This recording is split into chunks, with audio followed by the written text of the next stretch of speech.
Feel like my head is so round right now. Welcome everyone to episode 179 of the Looks Like a Movie podcast. My name's Kevin. I'm here with Owen, and today we're talking about two movies, Tony and Teenage Sex and Death at Camp Miasma. But first, as always, we can talk about what we watched this week. Owen, what have you been up to? Not a lot of not a lot of You took movie such a long watching. pause. You did like the what is it, the millennial pause? You know me, Yeah. everyone's favorite millennial podcast You're like the opposite of host. Robert Pattinson. Yeah, You know that interview where he Robert thinks he's Pattinson Gen is Z. like, Yes. yeah, yeah. You're like Gen Z, but you think you're a millennial. I haven't been watching stuff. I've been busy um doing uh, non-movie stuff, but also movie stuff that's not watching movies.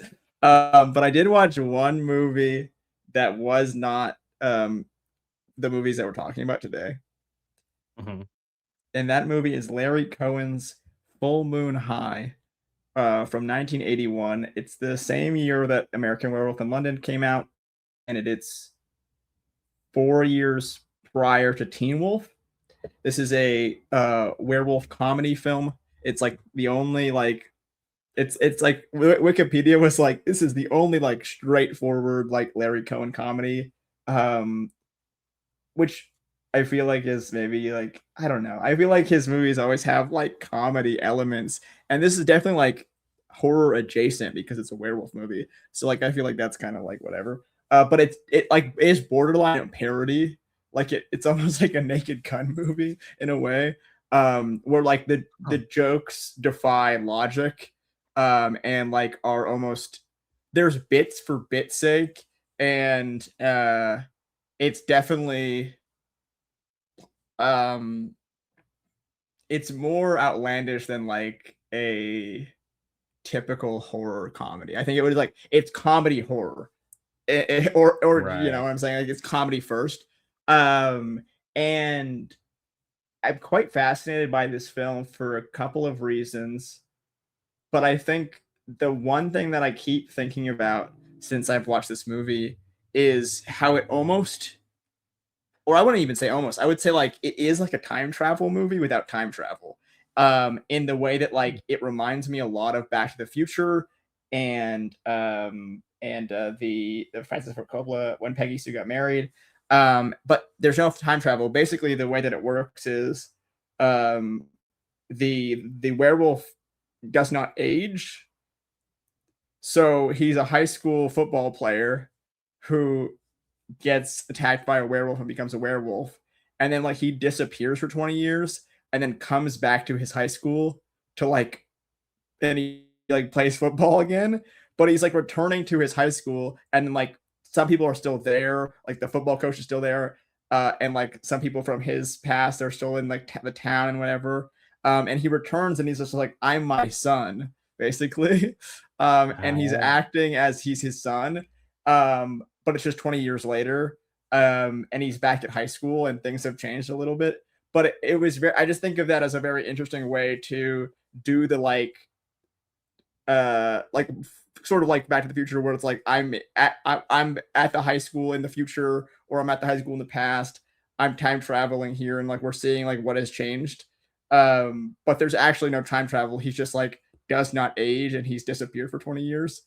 So he's able to do the sort of hijinks of being like high school looking age, but with the sort of like perspective of uh the time. And yeah, it's absurd, it's a silly like goofy movie, but I just think like that as like a, because it's like sort of like how Twilight operates, where like Edward has is just like he's could age forever, so he's just like going to different high schools. um but it's using that device as a way to sort of show like how this specific high school has changed over time, and who has stayed and how people have aged. um and I just think of that. I just thought of that as like a really fascinating way to do like a high school movie like that. Um, and I feel like it's like sort of a worthwhile idea to explore and perhaps like a more dramatic film, not like a super serious film, but like I said, like this is a borderline parody movie. And I think like using that like I either you're a werewolf or you're a vampire sort of like ageless high schooler and using it as a way to almost make like a Back to the Future time travel movie just without like actual time travel. I think that's it's a quite like brilliant idea in this like absurd comedy film. And Larry Cohen, I think like the movie like has like some really fun visual ideas. It's like it's considered like a weaker film of his and it's like lesser known. But again, like I think I talk about this like every week, but it's like, you know, you look at these movies from the 80s and they're like they just sort of like were operating on a different level in terms of the film language. There's just like this really funny shot that's sort of seared in my brain where he's like it's like a big wide where you see the shower curtain and he's looking.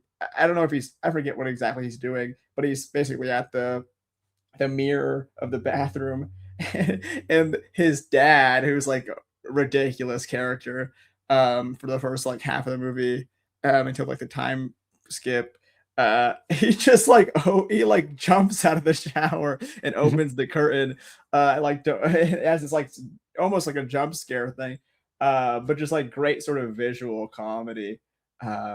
So if any of that sounds interesting, I would recommend it to you to the listener. But it's definitely not like a must see film. It's just some sort of thing I stumbled upon it because I did watch Maniac Cop a few weeks ago, and I slowly like I think Larry Cohen's an interesting filmmaker, and I like to watch more of his films.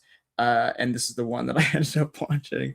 But yeah, definitely an interesting like addition to the werewolf canon, as it's a bizarre group that is like sort of the I think vampires have just had more successful entries Sure. where like there's but I think in both werewolf and vampire there's definitely like they're like the oddities that sort of dwell in the more obscure areas that are quite interesting. But I'm always interested in check out um some of that kind of stuff. But yeah, that's pretty much all I watched outside of Nice. I saw Tony another two times. Oh, Uh, two times. I thought you only rewatched it once. so I saw Tony last week Right. because And then it I was thought you the or rewatched it the yesterday, right? I saw Tony when it was the mystery movie and I brought that up on the podcast. Yeah. Then I was actually supposed to see Hope. I was supposed to see Hope. I Oh, got an invite to see Hope at it like a press screening or whatever. And I recently started this new job and the Hope screening was supposed to be at 6:45. So I was gonna leave my job at 5 and then try to get down there up there actually to see this Hope screen at 6:45. And then they email me a day before and we're like, due to scheduling conflicts, we have moved the Hope screening to 5:45. And I was like, well, I can't oh, make that.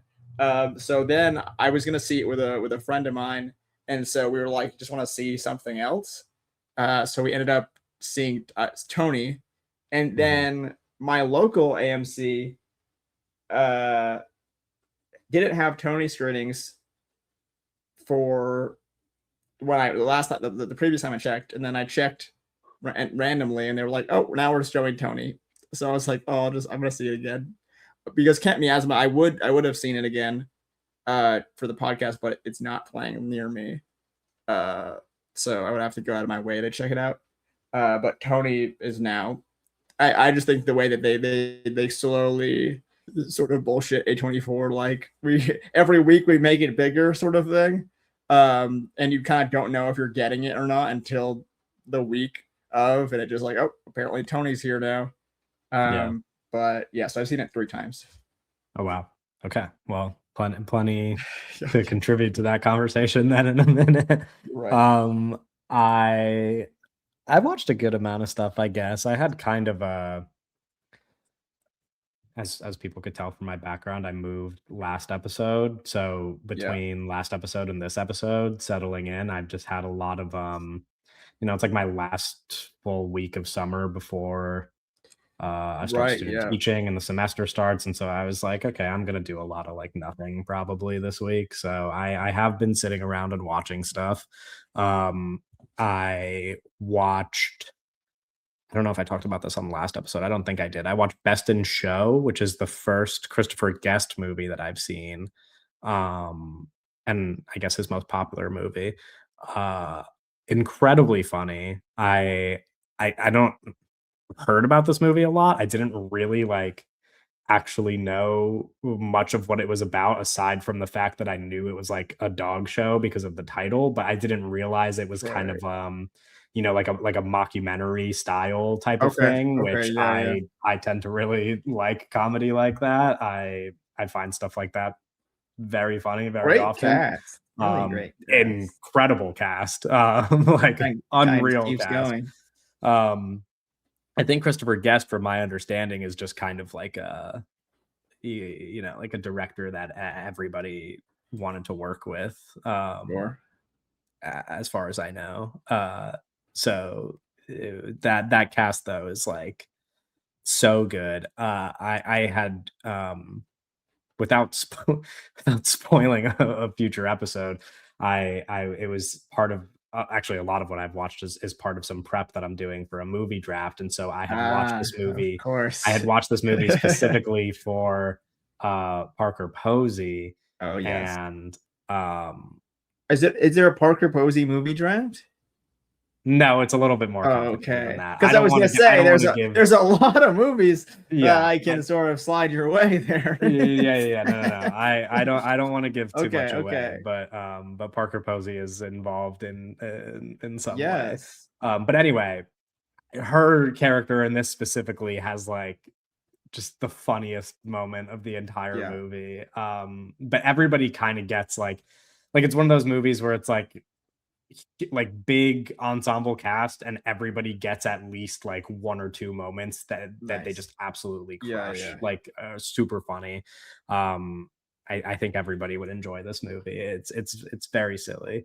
And then in addition to that, I watched Parker Posey and Party Girl because I was realizing Parker Yeah. Posey doesn't like lead a lot of projects, at least like not a lot of movies that are, You gotta watch you the know. Hal Hartleys, dude. No, I know that's what you would have suggested, but I mean, those are relative to like, Sure. again, relative to what I was saying, which is the movie The draft. I movie, the don't, short. I'm not going to be drafting movies that nobody has watched. And so as much as I probably would enjoy those movies, I I know, don't but you think that, gotta um, I don't think represent. that Hal Hartley is going to be great for votes. Unfortunately, that's Fuck just the that. society Fuck we that. live in. You know. Fuck that. Um, Regardless, I watched Party Girl, and she is so good in this movie.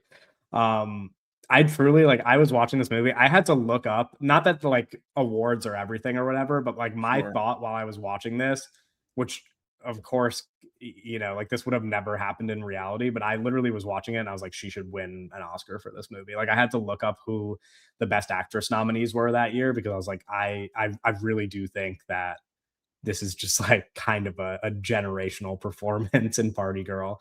And also I think the movie is just like much different than what I had expected it to be Yeah. going in. I didn't realize how much of the movie was going to be about library sciences. It's like, Okay. it's like Right. she's a party girl who like goes to jail, has like no money, and her only family is like her, I guess it's like her aunt maybe, or like a godmother or something, like somebody really, I think it's her aunt. But anyway, she like calls her and like gets her to bail her out of jail. And because she has no money, she starts working at her aunt's at like the library with her aunt. Mhm. And so like a lot of the movie is her having like libraries explained to her, like how libraries work and like why they're so Okay. important and like all this stuff. And I'm like, oh, this is like really neat actually. Like it was Right. I wasn't expecting that the movie to lean in that direction. And then there's just like, I don't know, there's a lot of stuff that I just particularly thought was like really interesting. There's a guy named Omar Townsend who has never been in another movie. This is the only movie he's ever been in. He plays a character. I think he's Lebanese, but he's Middle Eastern, and like Okay. the way that he is characterized just is like very refreshing for a 90s movie. I feel like Sure. it would be very easy to make a 90s movie in which a Middle Eastern character is like Right. super stereotypical or like archetypal, and instead he's just like a really fascinating supporting character. Anyway, Party Girl, really Yeah, really surprising movie. it's been on the Like, top of my list for a while. I've been meaning to watch it for months now. yeah, So I would recommend. I don't know what I expected, but it really was like a much different movie from what I anticipated it to be. Um, and then I watched the Philadelphia Story, which I really enjoyed. Kind of insane trio in a movie together between Cary Grant, Katharine Hepburn, and Jimmy Stewart. Um, Jimmy Stewart does for me kind of steal the show a little bit from the other two. I mean, they're all good in it, but yeah. I feel like he probably just gets the best part, I would say. Um, so he's pretty exceptional in that. The only thing that like I guess it doesn't really matter if I'm spoiling like a very old movie, but like Yeah. but the only thing that I was like a little bit questioning was in the end, I almost did not want the choice that she makes to be the choice that she makes. I was like, I feel like this, I don't know, romantically, like everything in the movie kind of works, but then in the end, you're like, I don't know if this is the ending that I wanted. I don't know if it really affects Yeah. the movie that much, um, but I feel like if somebody were to remake that movie today, not saying they should, but if somebody were, I feel like they would be like, "Oh, that's probably not how we should end the movie." Like, I feel like there would be some decisions made.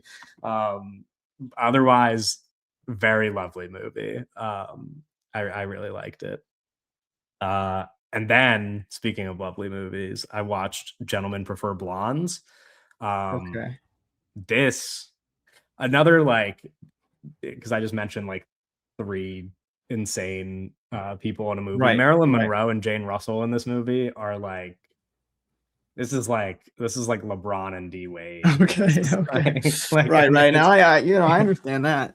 it's so they're like insane. Jane Russell, somebody who was like quite famous, not somebody who I was familiar with at all. Like I knew of her existence. I had never seen a Jane Russell film, and so um I was just like kind of blown away by her. I was so charmed by her. They're both so funny. Marilyn Monroe, like anytime you watch Marilyn Monroe in a comedy, you're like, this is the funniest person who's ever been alive. Like Okay. Yeah. I don't know, like I think she's so funny. I mean, and Jane Russell is like doing incredible stuff as well. The way that they work off each other is incredible. Like in this movie, I do think that Marilyn Monroe, like probably just does not get as interesting of a character to work with as Jane Russell. So Jane Russell probably gets like the bulk of the best moments. Mhm. But regardless, very funny movie. Howard Hawks, good director. This movie is like every scene in this movie are like this is the most beautiful thing I've ever seen in my life. It's a gorgeous movie. It's a lot of fun. It's like very breezy. It's really short. They just it's like 90 minutes and they um like a good chunk of this movie is spent on a cruise ship and that whole section is just like start to finish the whole time they're on the cruise ship is just so incredibly entertaining. Very fun movie that I would recommend. And that's mostly it as far as movies, and then I also binged very quickly a new show that came out this month called Sterling Point, which is the Right. hit show of the summer, as I understand. I think every 10 to maybe 10's a little too young. Every teenage girl is probably watching, every teenage girl in America is probably watching Sterling Point, if I had to guess. Um, and for good reason. It's kind of incredible. Um, I yeah, I don't I got addicted to it. I think that Ella Rubin, who plays the lead in Sterling Point, Mhm. she's in like some she's in a movie that we talked about, I think. Was it Untold Dawn? She was like the Oh, main I girl didn't see in, that. I don't know if you watched it, but I feel like we did a podcast episode on Untold Dawn. But she was like the Maybe. main girl in Untold Dawn. I thought she was pretty good in that mostly average movie. And then I saw her in this, and I really think that like I would put so much stock in her being just like a mega star Okay. very soon. Like I think she's incredible. I really really like her in this show. She, for people who are unfamiliar with the show, which is maybe a lot of It's our me. listeners, because again, it's for teenage girls, but it's essentially, she plays this character who, uh, her grandfather, who she doesn't really have a relationship with, passes away, and she inherits some stuff. Her and her brother inherit some stuff from her grandfather, and she finds this like stack of letters that were written by her grandfather that her dad has been hiding from her. She has a single dad, and she opens some of these letters and finds out that one of the things that was left to her is this like island in this gorgeous part of Canada, Okay. and where her mom is from. Mhm. And her mom, she has no relationship with her mom. She died when she was like Right. born, essentially. And so she like runs away from home and goes to this island in Canada to like go try to figure out what these like letters are about and like uncover the mystery of her family. Um and and then it's just like the fucking best thing ever. It's very I texted my girlfriend about it, and I was like, I think this is kind of, to me, like Gilmore Girls for like this generation of teenagers. Like in style, it's probably a little bit more similar to like the average streaming show of today, like The Summer I Turned Pretty or whatever. Like it's not, Mhm. it doesn't feel like a 2000s TV show in that way. But her as the lead, I think is a very similar character to like Rory from Gilmore Girls. It also takes place in like this cozy, gorgeous town with like a very interesting cast of characters. And then more importantly, it's like there's a lot of romance, but the family stuff is like more important than the romance, which is just like refreshing for a teen show, I think. And I think everybody deserves to like every teenager deserves to have a show that's like about complicated families and not just about like love triangles or whatever. And Yeah, and I kind of just really really like it. The finale made me fucking like sob. I was like shocked at how emotional I got. I think actually like thematically it's a pretty interesting show for like a young audience to be watching, because like I don't know. It's not like groundbreaking stuff, but the way that it like deals with grief and also like learning about your family through other people and like feeling connected to members of your family only through like these things that you share, like not really knowing a person. um it's just it really affected me, and I think that if you're open to a show like that, obviously not going to be everybody's jam. I'd imagine most listeners of this podcast probably are not seeking out Sterling Point, but if it sounds like something you might like, I would really recommend it. Sterling Point is very good. Um, and and then I watched Tony and Teenage Sex and Death, Tony. and we're gonna talk about both of those. I think we should probably start with Tony. These are two movies who that are not even in the top 5 box office movies of this weekend. Like there Mhm. are there are two new releases this week that made more money than both of these movies, and in addition to the fact that, Spider-Man and the Odyssey and like are rolling over. So it's just funny that these are kind of like smaller movies relatively at the point in the summer that we're at right now, where some heavy hitters have taken over the box office. But I my theater for Tony was pretty full, mostly of people much older than myself. It was like a Saturday afternoon crowd, and I have no problems with older people going to the movies and enjoying themselves. I do wish that they had a better grasp of the ticketing system. What? I just really What do you mean the I ticketing system? well, like this, like not so much the ticketing as much as like seating, which is like Oh, I understand that for most of their lives they didn't have to reserve specific seats. I right. just feel like in a theater, it's probably not that hard to find the correct seat, because the Yeah. rows are have all the letters on the floor and the seats are numbered. Yes. um, and the way that they walk into the theater and sit in the wrong spot like 3 different times looking for their seat, and then everybody ends up having to, like, again, usually not a problem, but when you're in like a packed theater with no empty seats and half of like the beginning of the movie is just people like tapping somebody on the shoulder and be like, oh, actually that's my seat, and then they have to like get up and move somewhere, and I'm like, dude, And can I just like fucking can you guys just stop like moving around in front of me? I'm trying to watch the movie. Anyway, none of that actually took away from the movie, which I okay. thought was I thought was a very It's good good. time. So we could talk about Tony. um this is an Anthony Bourdain biopic, um, a very loose Anthony Bourdain biopic, Mhm. but it is, it's based on the real man, um, who I imagine every listener is familiar with, and or at least vaguely familiar with. I know I talked to some people who like saw this movie and don't really know anything about Anthony Bourdain, and I know you yourself like are not super connected to Anthony Yeah, Bourdain, so well, I think that's I would interesting. say generally, like,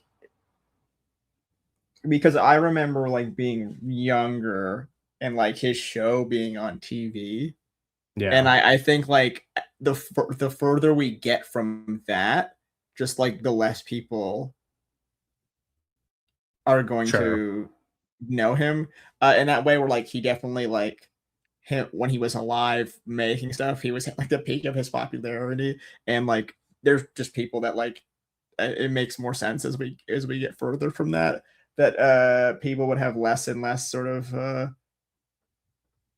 just knowledge of him, uh, and, mine is just generally very loose in that way, where I was just, like, not Yeah. not a, functioning human being really when when he Sure, was sure, sort sure. of doing Yeah, his thing. and But I'm general. I have general knowledge of it. It's just something I've sort of in my adult life uh, dove into completely. yeah, and I don't want it to, I wanna make clear the distinction that I am not, like, coming at this from the perspective of an Anthony Bourdain super fan or anything. I think I definitely know a good amount more about him than Owen does, but I'm nowhere near, like, I think he is. I've always thought that, he is just, like, an incredible guy. I texted Owen because he mentioned something. I don't know what you said in the Discord, but you said something, and I was like, oh yeah, no, Anthony Bourdain is just like kind of the greatest American who's ever lived. And I kind of mostly stand by that. I do just think that he's like one of the greatest dudes who's ever been alive, and we have a lot to be grateful for. But I haven't like seen. I'm watching actually Parts Unknown right Yeah. now, because I started it leading up to Tony. So I haven't seen like a ton of him on TV. I haven't read Kitchen Confidential or anything like that, but I've always like known about him my whole life, and I've always been interested in him as a person. Regardless, this movie is you know it it's also interested in him, but only to some degree, Right.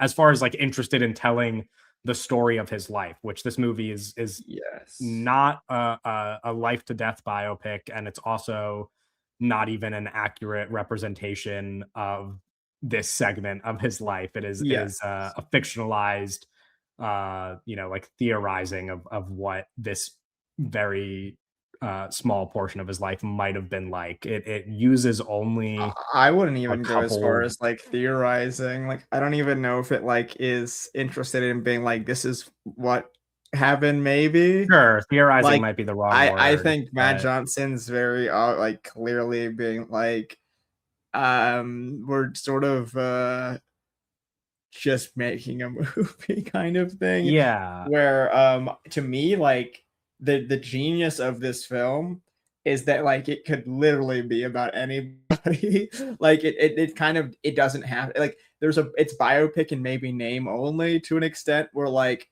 obviously there are characters in this movie that are real people and it is pulling from like real life events.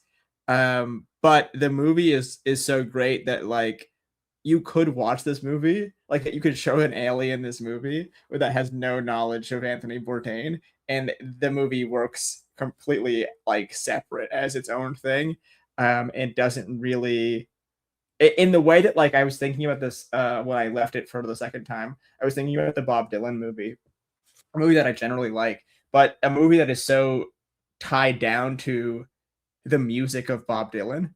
And great music, incredible music in that movie. But I think it's interesting when it's a movie about a non-musician because you don't have to play the music.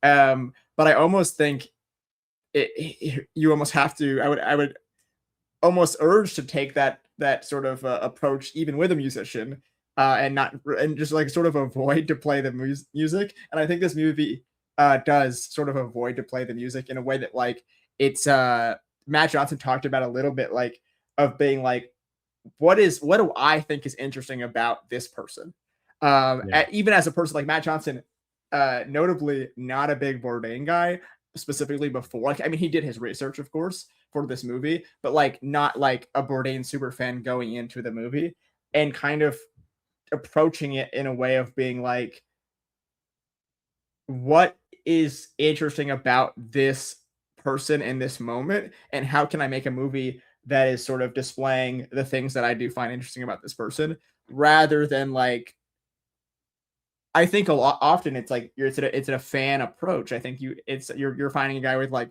okay, this person has immense knowledge of this person, and it's like there's a fan servicey kind of lens to the filmmaking of like, okay, we know that like the Bourdain super fans, the Bob Dylan super fans are coming to this movie and they want to sort of get the keys jangled a little bit. Where I'm not maybe avoid, but I think this movie is just interested in like being a movie first. sure, yeah. I'd be interested, I guess, and I don't know how much you remember from that conversation, but like, do you know what Matt Johnson like said interests him about Bourdain? Like, what is the thing that he's interested in? Yeah, I so you'd have to listen to it specifically to get like specific. I'm specifically talking about the big picture episode, the interview he just did there. Um, but I do think like so he talks about in that interview, he talks about turning it down. It first got brought to him and he said no. And because he was like, why the fuck would I do this like sort of thing? Or like just not interested in it, whatever. Because again, he wasn't sort of a big Bourdain guy and just didn't feel like a project that like made sense to him. And then he met Dominic Sessa and was like, oh, I see the movie.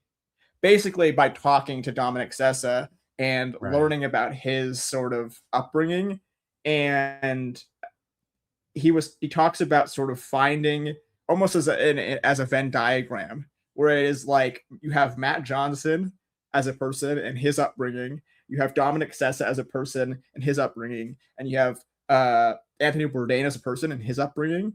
And the movie is the Venn diagram circle that like connects them all.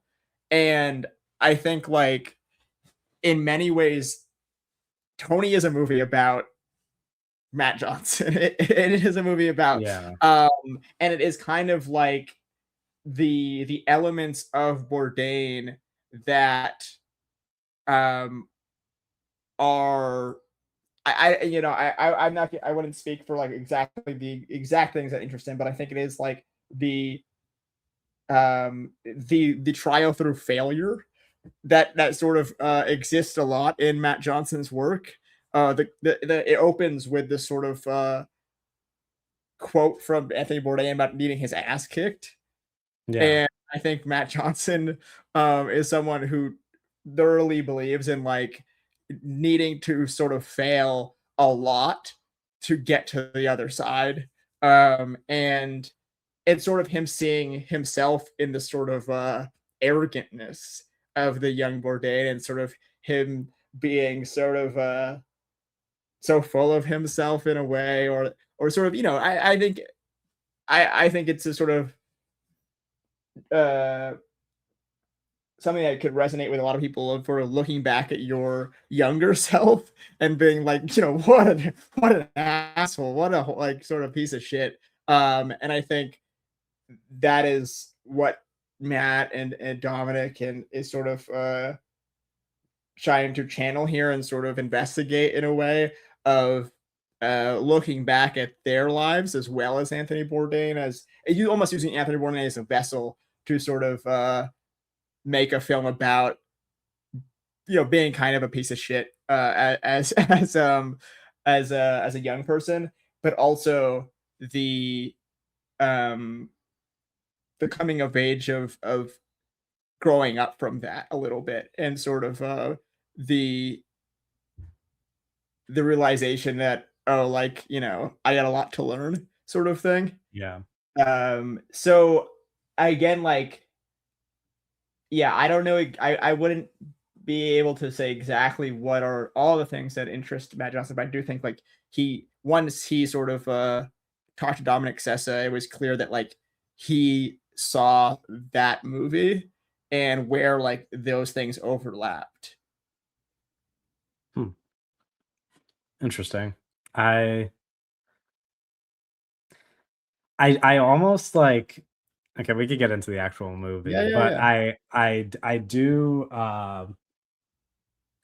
I think that's a really like interesting premise for a movie, and I also simultaneously wish that if he was gonna do that, it would be with somebody else.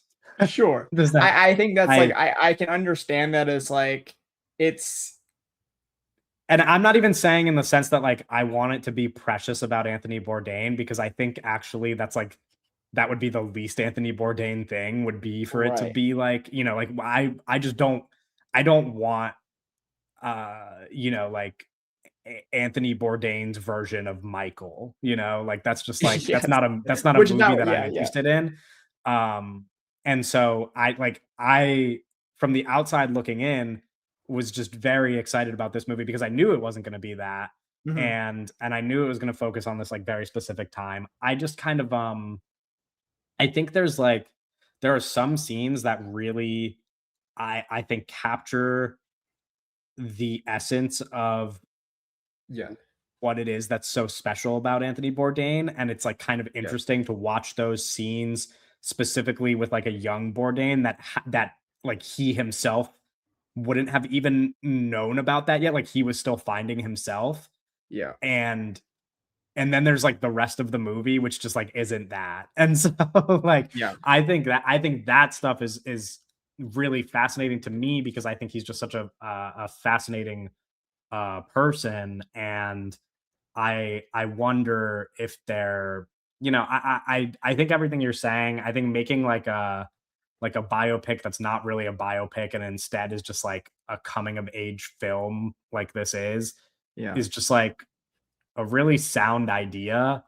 I I just I don't know. I think I just wanted something else, and it's not that I Sure. want, like, an Anthony Bourdain biopic about Anthony Bourdain, like, I just Yeah. wanted it to, like, again, we'll get into specific scenes, and that's why I wanted to bring Well, up specific yeah, scenes there's because, there's something else that I thought was really interesting and something that like I don't think I would ever pick up by watching the movie. There's a line in the film where it's Nancy and Tony are taking photos and he's something about like he says something like don't worry if it's blurry, that's how you see like time yeah, or something. And Matt Johnson talks about sort of basically what he did was like for research, among other things, he read everything that Anthony ever wrote. And then he also went to Provincetown and sort of, or where he grew up, or I think Provincetown, but he just basically talked to everyone who ever knew him. yeah, And he also talked about how when reading Anthony Bourdain's accounts of this sort of this time, it's like you are getting that it's a first person sort of, it's not like fact. It is like yeah. how he remembered it and how he sort Right, of right. and he talks about asking these people about some of these stories and then them being like, oh, that's not how that happened at all. Like that actually Right. never happened. And so it's to me like the movie is just sort of playing as the movie, but I think it's interesting to think about it as like sort of I think Matt is thinking about it too as this sort of like almost unreliable narrator Anthony Bourdain Yeah. story where like it's actively playing with the idea of like reality and like the quote unquote truth where the sort of story he uses as the example is the scene where um Stavros asks Tony to uh grab the hot pan Oh, right. And then they all, and like so he drops it and then the I think his name's Tyrone comes in he grabs it and and picks it up, he yeah. picks it up and sort of this being this famous story and he talks to the actual guy and he's like that never happened like I would never do that sort of thing but even in and then so but like that's how sort of Anthony Bourdain recalls it um Right. which I think is really interesting as like this sort of like even in his fictionalized version it's not like it's not like a fictionalized version to make him look good, right? And like that's Right. making it so like that happen like that doesn't make him look better, but it almost as a way of like that's how like it felt in the moment. Yeah. I don't know. I think like I no, him I sort of think talking about that is very interesting to me, and I'm not bringing these sort of things in as something to be like this is why the movie is good or like this is why the movie is better than sure. it is. I just think like to me these are fascinating sort of ways that are the movie's being thought about uh and that kind of stuff like where I would just not have picked up on that while just watching the movie. I would have been like, oh, that's just because there is like a line where it's like, oh, this is just like what is real is what is fake. I don't know, and I'm just sort of accepting it as the movie and not really being like this is like because I think there are movies that are like presenting themselves as like this is how it really happened, and this movie is not, but also there is truth to parts of it. It's not like none of this ever happened. Yeah. And I don't think the movie is being like you should be like, oh, did what happened, what didn't happen. But I do think it's interesting, almost as this like memory in a way, in the way that memories sort of get you know messy in that way. Obscured. Yeah, Sure. Yeah. obscured in the way of you know either you over exaggerate stuff or Sure. you sort of move things I around in that way. I think maybe even more importantly, like, that perspective, I think that's, like, a really good detail to point out because mostly, like, thematically, like lying is a pretty Oh yeah. significant part of the movie. I mean, it's Yes. mostly a movie about like how growing up is like lying to Right. yourself until And you stumble he upon like often you know. he lies and he lies and he lies and he thinks he gets away with it every time. One Yeah. of the funniest like bits to me in the movie, I think it is when he's like they just went out fishing and he's back at the thing and Amelia Jones' character Nancy comes in and she basically catches him and he says, okay, here's the truth. He says, honestly, he says, honestly. And I think it's like, it's so funny the way that like he sort of, this sort of confidence that he has at times to just keep lying, keep digging Yeah. the hole. And it's like, this guy sucks. This guy's the worst. Yeah. This guy's, he can't stop himself. He can't help himself. He just keeps on lying. Even to the point of like I mean, I'm really jumping around here, but like that last sequence with Antonio or not the last sequence, but there's a sequence with Antonio Banderas and they're at the water and they're in it's blue and Antonio Banderas is like, I was gonna offer you a job, and he's like Right. snaps back at him, and you're like, this kid sucks. Like I hate this kid. Like he's Yeah. such a like a you really want him to get that ass kicking. Yeah. And I think the movie does a really good job of like actively making you like not like like this guy's not a kid. This Yeah. guy sucks, dude. Yeah. I think it's like particularly great at that. Right. But I Especially with like a person like Anthony Bourdain, where it's like you said, like people like great American sort of hero. Like yeah. we love Anthony Bourdain, and then to make a movie about like how like he wasn't always everyone's Yeah. favorite guy, sort of thing. Like he needed to sort of become that, but Yeah. like everyone, sort of there's almost a humanizing quality to make someone just not likable. Yeah. I mean, that's like, it's also like one of the great things about him is that he's just like, he just was a very flawed person. Mhm, Like, it's like, mhm. it's not, and I think that, and I could even like, to that point, I think, like, even not even just like to keep referencing back to this movie, but obviously they announced that Michael 2 Oh, is gonna like, I don't know what they said, but they were like, oh, it's gonna like address them in some way from Michael's from Michael's perspective. And point it's of like, what does that, view. it's like, what does Right. that mean? Whereas like this movie, it's like it's not Yeah. afraid to be like, okay, these are the thing, like you're saying, like like this, he was annoying, he was arrogant, he was like Yeah. X, Y, and Z, and not to mention like it even dips into some of the, like some of the things that would become like a greater problem in his life, right? Like his addiction The problems and drugs, everything. And yeah. like, and I think there's many accounts of him being like a difficult guy to work with. Like, it's like, Mhm. he's not like this like perfect person. And the Sure. movie is not trying to sanitize that at all, really, No. which I think is really commendable. Um, so from that perspective, yeah, I think everything you're bringing up is like, eh, that's that's all very good. Like I think that's actually really like Sure. kind of what works best about the movie. Yeah. I I think kind of what I'm referencing when I say that it like, and again, I want to be clear that like I mostly still just really like this movie. Like I just had a good time the entire time. I'm not saying this is like Yeah. a No, I bad know. movie. I think to me there's kind of like a magic in the connections that he forms and the way that like he illuminates other people. I think when you watch like his shows specifically and he's traveling the world Yeah. trying all these different cuisines and like just like talking to regular people, Mhm.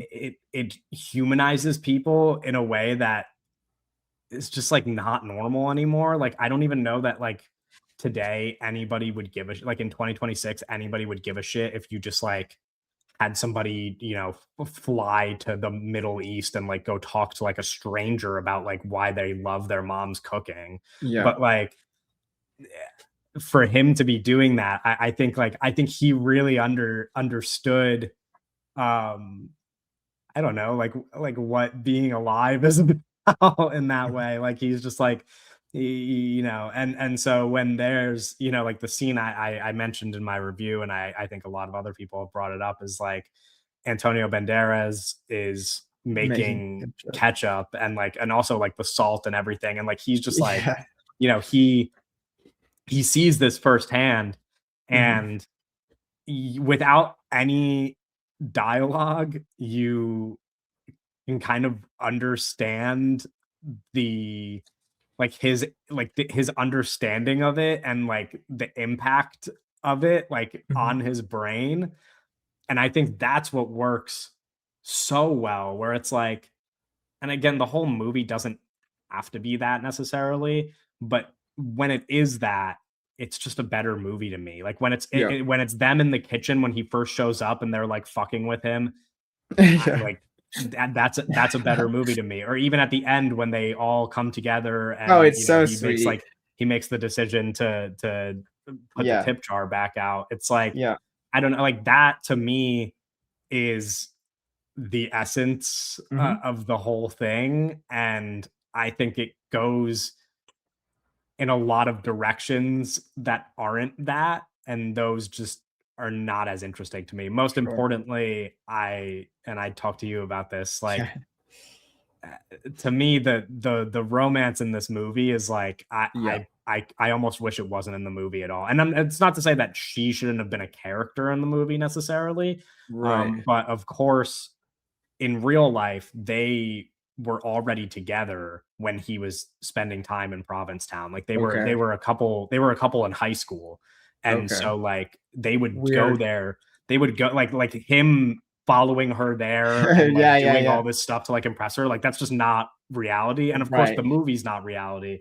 But I That's just weird. feel like if you knew that that was like if you know that that's the true story, then deciding to like rewrite that part of his story to make the like romance such a central Mhm. point of the movie, to me just feels like a very strange writing decision, because I don't think that like they necessarily work together in the movie. I don't think that she's really like written to be much of a character, which No. is it's kind of part of like the whole thing that she's not written to be much of a character. So I'm not like that upset about it. Like obviously, like him at the end of the movie making the decision to pursue cooking instead of her is like pretty is, you know, like that's the Well, decision that like so that confused me because, well, that's how I read the movie, where I'm like, at the movie end of the movie, it's like, oh, like he's sort of like in this like he can he can either go with Leo Woodall, he could either go with the cooking, or he can go with her. And he picks the cooking, but then you look up, oh, they get yeah, they got married in real married. life, and it's They were like, together well, for, like, yeah. then that's not how it's just a Yeah, very no, I know. it's like it's a funny way to end the movie, where it's like the movie reads as if he never sees her ever again, and he goes to Yeah. off to cooking school, and he never sees her again, and that's it. That's how life Yeah. is. And in And reality, they sort of were a couple for a long, long time. he has chose Yeah. food and cooking over, because the movie does have this sort of this vibe and this feeling of like he's lying and he's lying and he's sort of doing anything to get this girl's attention, and he sort of does not exist as he does not exist as a human being. He only exists in sort of these lies that he says to sort of to get laid. Like that's literally his Yeah. life, is lying to get laid, and he does not exist outside of that. And then the movie ends where he's sort of he I love the ending of the movie where he's sitting across from them, and then they're like, well, at least you're honest. He says, at least you're honest. Yeah. Where that's the sort of full circle moment where he's no longer lying, and he has picked uh to go to the CIA. But then it's very funny that in real life, he can have his cake and eat it too, in that way, where like Yeah. he can be married to Nancy, and he could also go to the CIA. And the movie just uh sort of presents it as if they sort of go their separate ways. Right. Yeah. But that's what I mean is like I think it's a very strange writing decision to know that, and then to base Sure. so much of the plot and conflict of your movie on this relationship that wasn't like that in real life, and that again, the problem is, of course, like when they're making the movie, they might not see it as a weak point. But me watching the movie, I'm like, that is the weakest part of the movie, and so I do almost wish Sure. that like it, like again, like for example, in real life, they were together when he was there. So it's like if she was just Yeah. a side character and she was just his girlfriend at the time, and then the movie was actually like more interested in these other relationships. To me, Yeah. that's just a better movie. I don't. I maybe some people will Fair. disagree, but I think that stuff just really doesn't work for it to be what like a large chunk of the movie rests on. Yeah, it's an Um, interesting. I mean, I'd be interested to see what the story would be like if they were just together at the beginning. I know, like, I did see one. It was from a separate, like, just like they do so many press junket things, but I did see them slightly discuss. I don't even know what the question was, but they were kind of talking about Bourdain and his sort of overall like desire for approval from women, I guess is what the way they sort of framed it. uh-huh. Or just like the way that like not even, I mean, I kind of makes it sound like kind of bad, but like almost in a way of like he values the sort of what women think of him in his life, and that being something that Yeah. he writes about and stuff. And like there's a definitely like the way his mother is presented in the movie, and in the way that Nancy are presented in the movie as like he wants them to think of him in a certain way that they currently do not. And I think like they do, like that is a part of this movie, but I wonder if they could still address that by just having it more, in the way that you're presenting it as like they could Yeah. they still, how would they still do that? I think they could still do that in a way where it was not this like, because like you know what I'm saying, where it's like Yeah. there's definitely like thematic reasons that why they did that, but I do think it's still possible to sort of have her still be someone that he wants to do good by, even if they're together already. Yeah. And again, the thing that complicates this is that everything in the movie is not how it was in real life. Right. So So it's it's like like, because you think yeah, about, for example, like even the climax of the movie, I believe, like when he burns down the restaurant, like yeah, I don't think that that happened in real life. And so right. like all these Yes, right. plot beats, like all of like the whole structure of the movie is Sort of, mostly made up. And so yeah. like, So it's tough to if be like, he's made up, everything else could be made up. let's make this Yeah. one more real.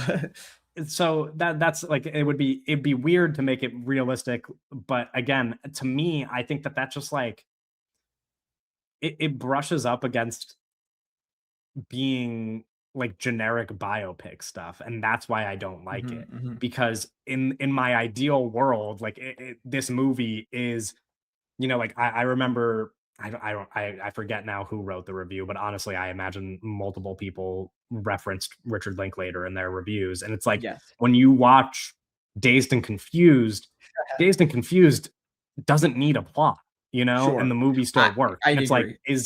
is there a Tony that doesn't have a plot? Like, is there a Tony where it's like this is just a summer movie and Yes, obviously there would be conflict, but like I yes, just I wonder if the movie could exist without that, because to me right. that's the best version of this movie. I agree, and I think as well. I remember, I don't know who wrote this, and I thought this was what you were going to bring up, but it goes along with the Linklater thing. Is that someone mentioned Romare very Yeah. early on, and I remember you and me getting very excited about that. And I think not that like my feelings totally changed. I just think they've grown since first watch. But I do think like going into the movie, you hear Linklater, you hear Romare, and you're like, okay, like I'm super excited for this movie, and I'm going in, and I remember the first 10 to 15 minutes of the movie, I'm being sort of disjointed by it, sort of thrown off Yeah. a little by the rhythm of the film.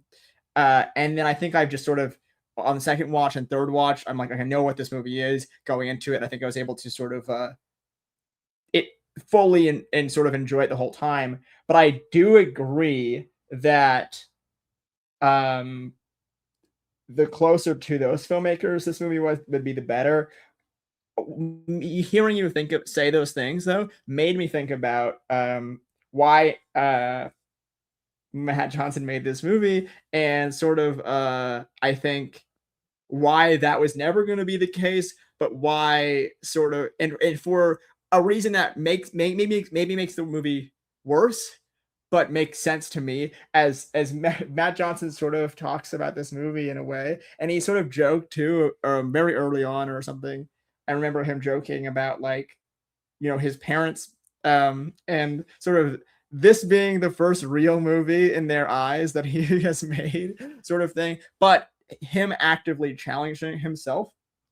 And he talks about the magic movies coming up, and these magic movies, that he's like, magic is a huge part of his life, and he like, this is a really important thing for him, and he recognizes that he's at a point in his career where change is happening, and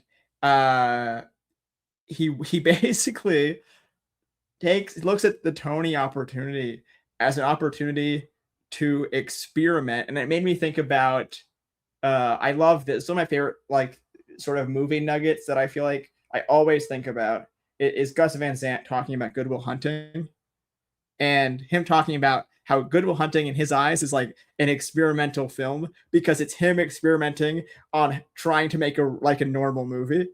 Yeah. And that is in a way sort of what Matt Johnson was thinking about here, where he's wanting to do a film to almost prove to himself, no one else, but to prove to himself that he can make a movie without all of his tricks. He says, without all of his tricks, and he's working with like people he's never worked with in America. He's doing an American film, and he's sort of pushing himself in that way to make a more standard movie. And I think what you're saying, I agree with. And it sort of goes against sort of what his goals were for the movie. And I think like, but it's a sort of, it reminds me a lot of like, in a way, I think it's something that like you're not going to be able to sort of recognize this with every film or every filmmaker, but I think it's very clear, even without hearing him say these things, that this movie is him attempting to do something different. Where it's like it's very clearly a different style than even Blackberry. But of course, Nirvana, the band, the show, the movie, like this is very different. And but I think I love to hear him actively say that like this was a conscious, like, I want to try to do this so I can sort of see if I can do this, see if I can make a movie. And then when I go to these future movies and I can bring my tricks back, but just sort of expand my bag in a way of like, I have more sort of abilities in my toolkit. And it made me think a lot about sort of the two films that we've done together in a way where I think, and again, this is more of just what I find interesting rather than like it being making Tony a good movie or not. But I do think it made me think a lot about the way that we sort of approach 10 Dates as a film that, like, to me is like sort of going against a lot of my instincts in a way where like, I mean, it does still have like it sort of formal and sort of compositionally instincts, but it was a room I was like, okay, I've never written a movie before. Let's make a movie that's like pure, like 100 minutes of words, really 100 minutes of writing. And then when we did this next film, we could bring back some of the other stuff and sort of combine the elements, but doing a film almost to sort of prove to, or not even prove, but sort of see if we can do a film that is completely different than anything we've done before. And not to say that that makes a film good, but I do think these are experiments worth doing that will ultimately make the filmmaker better going further. Where it's like Tony, to me, I really like Tony, but I can recognize it as like, I think Matt Johnson has made better films, but I do think this film and this experience will make Matt Johnson's future films better. And I like that. I think it's good if a filmmaker has the opportunity to do that. I think saying Gus Van Sant again, I think about Psycho, the remake Psycho, a lot. And that another sort of experiment where I think about that movie and it's like this sort of great opportunity where it's like everyone could hate that movie, but I think Gus Van Sant, like I would have to imagine sort of this experiment of like almost this homework assignment in a way. Okay, recreate Psycho shot for shot. I imagine that has to be such a learning experience where it is like it's bigger than the movie itself for the filmmaker and their Yeah. filmography, where it's like you know, take the movie as it is, but I have to imagine it's there's one of those, it's a sort of that there's two sides of the coin where it is like it's the movie as it is, but also it's everything you learn from making that movie. And as long as Right. you're sort of learning and you're getting something and you're improving as a filmmaker, it's a worthwhile experience. And I think this movie succeeds in sort of seemingly both ways for me, where I'm like, I think this is just works as a sort of piece of sort of summer entertainment, as well as like I can clearly sort of see the sort of evolution of Matt Johnson as a filmmaker, and a filmmaker that I think is sort of only rising and seemingly like not stopping working anytime soon. He has like multiple movies sort of either filming right now or in pre-production, which is great to see. And I can't wait for those films. But I think we could I just predict that we could look back on Tony being like that was such a pivotal sort of point in his career, and it's sort of that like this is how he sort of was able to lift off the thing. So that stuff is, I don't know. I just wanted to bring that up because to me, Yeah. I think that's super fascinating as a filmmaker. I think that is something that I think about a lot. Like it's something that like it's not something that's really discussed as much because that's really something like we're marketing this movie as like the filmmaker learned new tricks. Like that's just not something that Yeah. we're really marketing. Like look at what James Gunn learned by making Superman. But to me, as someone who is making films, and I have to assume that most like sort of people, whether it's writing or acting or anything, I think the best thing you can do is look at every project by being like, how can I get better by doing this new thing? How can I sort of Yeah. with everything? How can I sort of, because you don't want to just keep doing the same thing over and over again. And I have to, from my personal experience, that's just how it is. It's with every new thing. What can we do different here? Even if it's something Yeah. super small. But I like it's almost with Tony, it's not like let's just add one thing.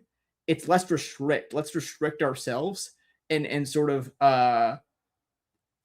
make it smaller in a way. Or where it's like I think something that I like to do is like all right, let's shoot in black and white, right? Where it's like black and white, Yeah. that's a restriction. Now we have to sort of, or like let's do something with no sound, or just take things away so that you're forced to focus on other aspects. Or like the camera doesn't move. All right, then how do we sort of how do we sort of think in a way that's different? Where if you have the same sort of resources every time, you're just gonna kind of do the same things over and over again. Yeah. Where it's like, okay, we're not going to sort of do our handheld, like because there's not a lot of camera movement in this movie. It's Yeah. there's a lot of like more locked off stuff where his movies are often more like there's more compositions in this movie, I would say, than like Uh-huh. a because I think like Nirvana the band stuff, or even the Dirties or whatever, it's often like you were just following these characters with this sort Right. of documentary style filmmaking, Yeah. and there's more locked off stuff, and it's much more like just the shot and the cut Yeah. in that way, where it's stylistically stripped back in a way that like forces just a different type of filmmaking that I think does strengthen it. And so I'm interested to see sort of what his next film looks like, because how does he sort of take what he's learned here And I think he's doing something. I forget what it is. It's like journalism 101 with Finn Wolfhard. It's like, Yeah. what does journalism 101 with Finn Wolfhard look like? Are we going Yeah. is Jared shooting that? Are we going back to the zooms? Or is it like a combination of both things? Or it's just, to me, it's very exciting to see sort of how the evolution of style, right? Where I think Right. sometimes, like, and it was very funny on the big picture episode. I think it's either this one or the one they did for Nirvana the band, where Sean asks Matt if he's an auteur, and Matt like really quickly like sort of shuts it down in this like humble way. But I think the true marker is sort of this like distinct style and evolution, and sort of how Yeah. you can look at Blackberry, but also you can look at Tony, right? And you can look at the Dirties and different movies for sure. And even with the stripped back stuff, you can to me, I don't know about you, but I can feel Matt Johnson's fingers all over this movie. Like, Tony is so Yeah. like, it's so Matt Johnson, even with him totally like fighting his style. I mean, like, the Stavros, like Leo Woodall, like Sure. bickering Yeah. in the thing, and just like even Dominic Sessa's performance in this movie. I think like there's a world where just Matt Johnson plays plays Tony, like a young Matt Johnson just it does that performance. And it's similar. I think like Dominic Sessa almost is like in a way that like Woody Allen would often just like the way that he would look at sort of roles is like, if I can do it, I can do it. But if I can't, I'm just gonna find a younger or whatever guy to sort of be in place of me. Or like Dominic Sessa feels just like a stand-in for Matt Johnson rather than Anthony Bourdain in that way. Yeah. Which I find fascinating. But yeah, it's I think there's clear authorship in this film of Matt Johnson, and to me that is like evident of success of how he was sort of approaching this. Where like, if he can take away all of his tricks and still you feel his fingerprints and you feel his voice come through without his like signature moves, I think it's very successful as a sort of a filmmaker approaching this work. Yeah. But yeah, I don't know. I kind of wanted to ramble a little bit about that, because to me that's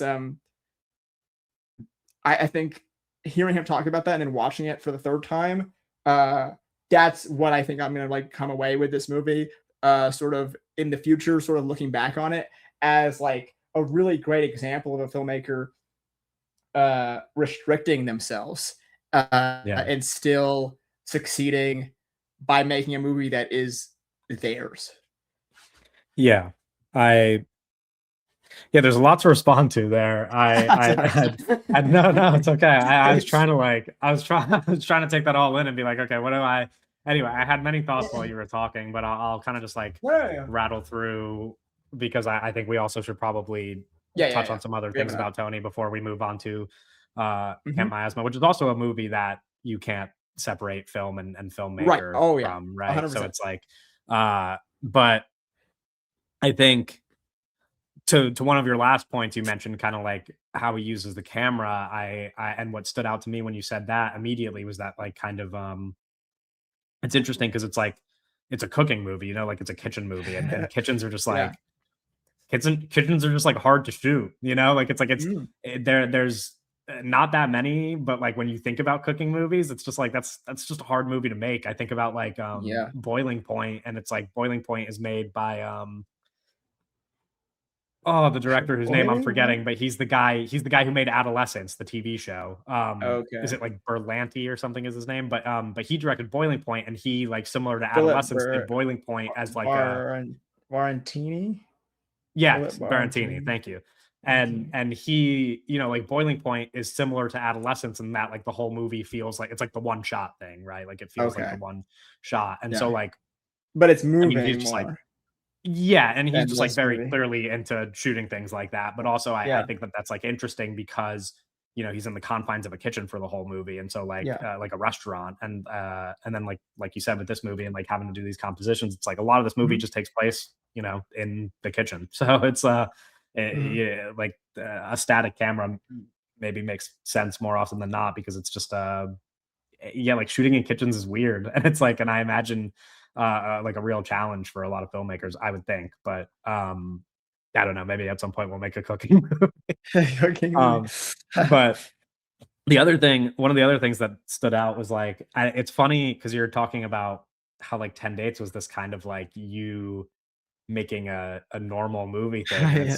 Yeah, yeah. and it's so interesting how the experience for me was the opposite, which is that like, I mean, Right. for both of the movies we've made, right? But like, it's like I've only ever before I had before I met you, I pictured my life as a screenwriter being much different than what it is right now, which is Sure. that like I, as a young person, maybe not even as a young person, just I'm still a young person, but and Mhm. Oh, yes. also this is still true right now, but like I thought very little of myself as a writer. And so like to me Interesting. what what interested, like, I always, there was a point in which I like started to appreciate great movies, and I start to like watch Yeah. great movies and be like, "Oh, like that's awesome writing."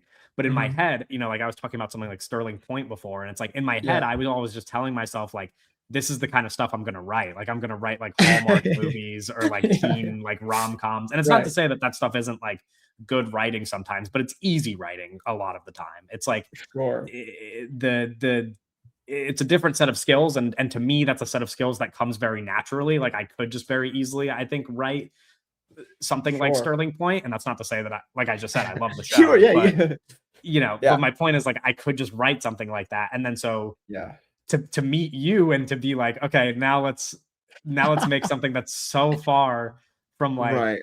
That's true. generic, is just like, as a writer it's so different. And like Yes. like you said, like a lot of the dialogue in 10 dates is like, how do we make this a rom-com? And so that's like kind of what's generic about it to you. But to me, it's like I've only ever taught myself how to Sure. write a movie from point A to point B, and then we have this whole movie Right, that's right, like, that right. doesn't follow the conventional Yes. method of writing that I've known my entire time learning Yes, about screenwriting. you're right.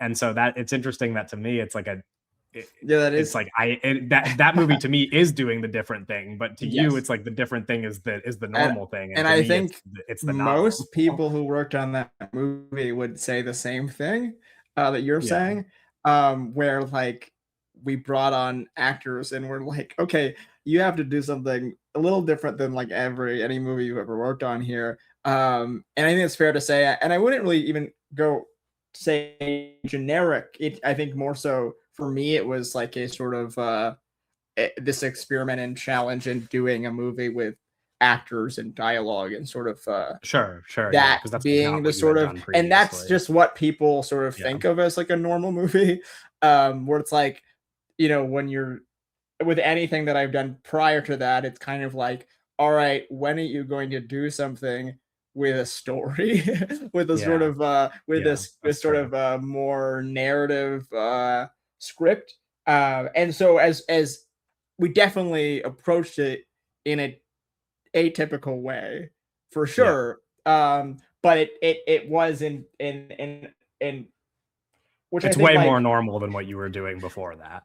right, and I think even in there's certain lens ways that were like I did intentionally sort of try to restrict myself in certain ways where like there's a structure to the film and like um limiting myself on what sort of we could do, and then with this next film sort of allowing myself to push it in different ways that like little like almost like less restriction in a way, but in a way to be like, all right, how much can I do in this area?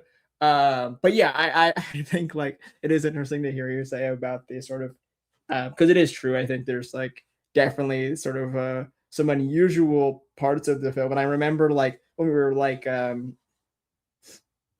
when we first really announced it, it was like, okay, sort of like sort of talking about it as this sort of experimental rom-com. I remember like some like random TikTok comment being like, just because it got like that's long shots or something doesn't make it experimental or something. And I don't know, experimental. It's like such a like a you know it is to some, it is to not, or whatever. It's kind of Yeah. like a word that it's not a you know but but I think it definitely for a lot of the people working on it was like a sort of a different flavor Yeah. for sure. Yeah. That's true. I and then the other thing that I would bring up to your point, I guess kind of the main point is that like and I think what you pointed out is that this being like a filmmaking exercise for him doesn't necessarily like Sure, I'm not even though that arguing that like even you though have to even though that like the movie interests more yeah, exactly. Even though that because it interests is you, this that's way. like not that's like that has no that's no indicator of quality. And It's so like, like yeah. I think like what you brought up that kind of stood out to me is like you bring up the Gus Van Sant thing and Good Will Hunting to me, like from that perspective of like what you're saying, he said, like Good Will Hunting to me is like a miracle of a normal movie. Like It it's like if is. that's It like, is. Yeah, Good yeah. Will Hunting is an exceptional It's like, let movie. me And do a so like normal one and just fucking yeah, kills it. and so like if this was Matt Johnson's Good Will Hunting, I might feel a little bit different about it. Sure, sure. But because it's Matt Johnson's Tony, I'm like I like the movie. I do probably still wish it was more of like what we're talking Right. about, which is not a normal movie because to me the Yeah. normal movie and like you're kind of talking about this like like how it will help him in the future. And I understand your You point should. I think and that you I should think watch it the Dirties. If you haven't seen the Dirties, yeah, right? I haven't, but I'd like to. I Yeah. think I would Which is like that interesting. one. I think like it's Um, interesting to be like, well, yeah, like his like earlier movie when he was a lot younger, it is just more like this sort of thing. And yeah, it's one of those things where like um not to be I don't know, it's an interesting thing where I'm like I do think the way that he's approaching it is a good way. It is one of those things where like when you're not working with A24 and you're working and you're like, nobody but my friends is gonna see this, you're sort of allowed to yeah, be more like experimental with it, where you're like right, when you're like, all right, this is a $10 million movie about Anthony Bourdain. Um, yeah, but I do agree yeah. what you're There's saying. restrictions that he couldn't overcome. Obviously, like I don't know that like the movie I'm asking it to be from a studio's perspective is like possible. I mean, I don't know that like like I referenced Dazed and Confused, and it's like I don't know that like a studio movie today could be Dazed and Confused. Right, right, I think right. that's only a movie that you can make independently, Yes. because like a plotless movie to a generation of moviegoers that like just needs things happening all the time is just not like a realistic ask. And so Yeah. obviously like the generic parts of Tony were probably uh, inevitable.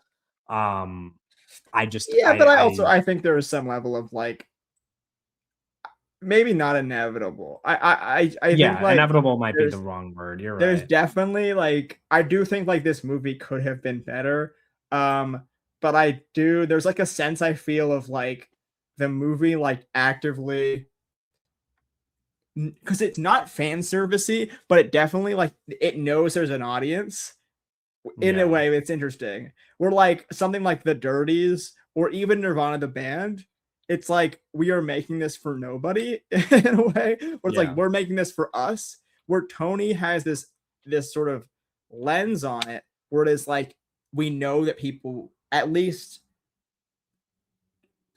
there's a floor for the audience in a way that like we sort of it does feel a little more it's just more pop. It's just more like it's more sure, uh you know something that like knows it's going to the store sort of thing. yeah, It knows it's going to be bought.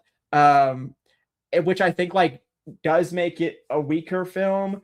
But I know I can like sort of trace the steps of like why that's like that. But I would just say like it probably is like less of a studio note and more of just like I am working with a studio, so I'm trying to sort of appease the studio in a way. Um, but I don't know. I mean, there's just kind of is like a sort of thought experiment of like why it exists in this way. I think there's an interesting thing of in the big picture episode he talks about just ripping off Pinocchio. And I didn't really think of that. I didn't think of it when watching it, but then the third time I was watching it, I was thinking about the lying and sort of the Pinocchio esque. But he's definitely like thinking of more of like a. But I guess like it's like this is Pinocchio, but then Nirvana the band is Back to the Future. So what is the sort of I don't know. I'm just like trying to paper trail these sort of the Sure. sort of the reasons of why things are the way they are. Right. But I think the to slightly sort of go hit some notes. I think like the cast overall is Incredible. incredible. Like I think Antonio Banderas to me, like when we have our sort of end of the year wrap up, like he's definitely gonna be on my list for sort of best supporting Performances. actor. Sure. I think like Yeah. he is the heart and soul of this movie. And I kept thinking about how incredible he is and sort of how at this point in his career undervalued he is as a talent, where this is Yeah. still like someone who is capable of really being a 1A sort of star in the way that like Yeah. um you know he should be like leading movies and stuff, and like he's just such a captivating presence where like everything he says is sort of incredible no matter how good the writing is. It kind of is just like selling every line. And the movie sort of revolves around him as if he is the son, where like everyone in the movie is sort of reacting and acting Yeah. in sort of across from him in a way of like, Yeah. I want to make Antonio Banderas proud. I don't want to make Antonio Banderas mad. I don't want to make Antonio Banderas this. It's like Yeah. there's so many scenes of Tony where it's Dominic Sessa and he's sort of just observing the kitchen and sort of being Yeah. like, I don't want to do this because I don't, there's scene with Leo Woodall punches Antonio Banderas and he's Mhm. like, what do you want me to do, man? Like it's like he's like Antonio Banderas told me to do this. I gotta do this, and it sort of works so well where it's like Yeah. his presence is just filling the room even if he's not on screen. He's just sort of Yeah. he's felt throughout the whole film. It's quite Yeah. He's incredible. yeah, I mean, he's the best part of the movie for me, I think, like, far and away. Not even just, like, in terms of performances, but maybe just very clearly, like, the best part of the movie, period. Yeah,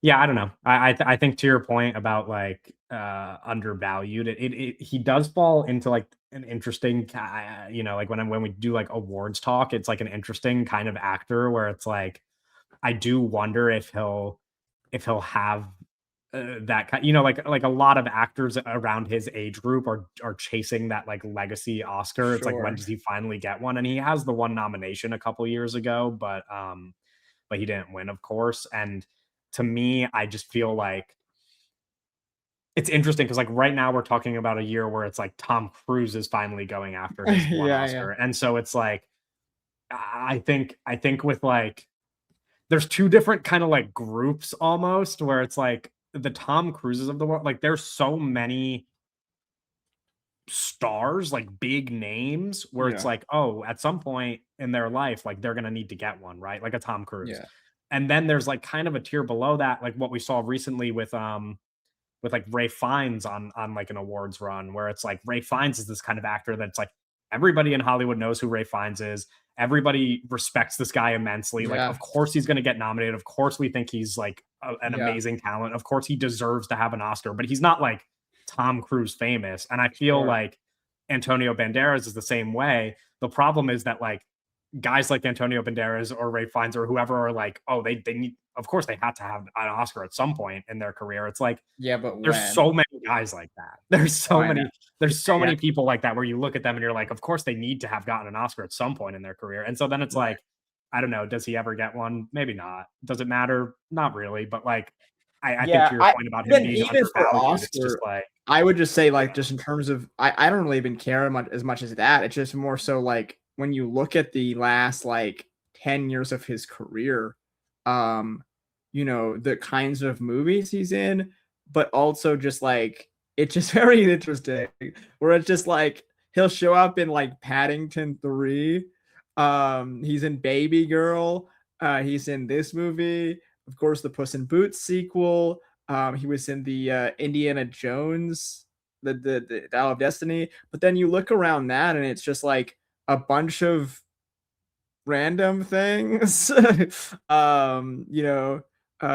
worked with he's worked with Pedro Almodovar a bunch of times, but like then yeah, he's just in like these sort of action movies that no one's ever heard of and stuff like that, sure, where it's almost like this sort of like he has this like Liam Neeson sort of late career Bruce Willis sort of films that he's in, yeah, where it's like he's so in this movie he's so clearly like a guy that should just like be like one of the working best with actors in more the world. just working with Yeah, more interesting projects and stuff and be more in yeah, demand.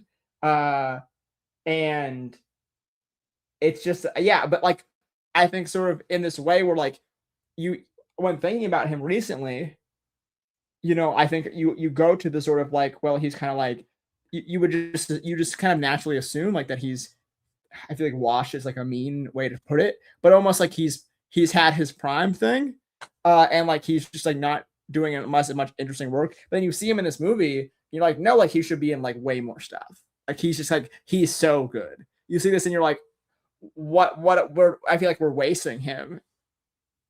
yeah, yeah, absolutely. I and then like the adverse of that is that the rest of this cast is a bunch of Babies. very young, promising Mhm, actors, and I mhm. feel like it's worth maybe at Yeah, least yeah. spending a moment talking about like not even just Yep. their performances in this movie, but maybe just like what we think about them in general, which is that like I mean Dominic Sessa obviously as Anthony Bourdain is a breakout for the holdovers, and Yep. then immediately after it's like okay where What are we does he doing? go from there, and so far at least that hasn't like been anything of significance as far as like Now You See Me was a movie that people watched, but like that's not Sure. when somebody I breaks out in the think way that he did for the holdovers, that's not really like what you want for their career. And then Tony of course is like this is what you want for his career. Like this is like it yes. shows a lot more promise for the future, and that like this is a guy who's going to stick around. Right. We all imagine. It's interesting. I think I feel like this way it's I it tends to feel like actors who break out young like this um struggle to find their footing right away. And there's almost the same with Dominic Sessa where like he sort of just got plucked out of thin air and was like, "Okay, you are now movie star." And he's like, "Whoa, whoa, whoa, Yeah. whoa." Where like I think like it's very natural to sort of for there to be a few years where like he has to sort of reshift his sort of perspective on like his life and like what he really wants to do. Where it was like kind of an overnight thing for him in a way where like it's in a very rare case where like overnight is not really like a thing. Where like he was just kind of literally just at dramas or at boarding school, and then all of a sudden he's in a movie across Paul Giamatti, and then all of a sudden he's on GQ, and then all of a sudden they're like, okay, he's the next Timothy Chalamet sort of Yeah. thing. And then it's like, okay, you want to do the Now You See Me sequel, and it's like, these Yeah. sort of options that were never options, sort of thing. But I think this movie is interesting. Where like again, I just like to me, he's sort of this enigma where I'm like, I don't know where to place him. Uh, but I do generally enjoy watching him, and I'm excited to see what he does next because I do think this is another example of like it's just really his second movie in a way where it's like in terms of leading and that kind of stuff. And I think he does a great job. It helps that he's at two movies with two like legit directors. Yeah. And I would I think he's going to work with Matt again. I do believe that's going to happen. Like Yeah, very it seems like soon. they have a pretty good relationship They with each seem other. very close. So I would expect uh another Matt Johnson movie with Dominic Sessa, and even another one of those with them. It's a great. That's three great movies. I just I feel like Yeah, those are also like two people who are both on upward trajectories, right? Like right, it's right. very I think possible that Matt Johnson movies are going to be more popular in the future Dominic than they are Sessa in now, the and Magic the Card Gathering movie. Um, yeah, but yeah, it's hard to say. Like it's I don't want to Glenn Powell jinx it, but I just feel like I feel like he's so young that like it does feel like there's only good possibilities ahead of him.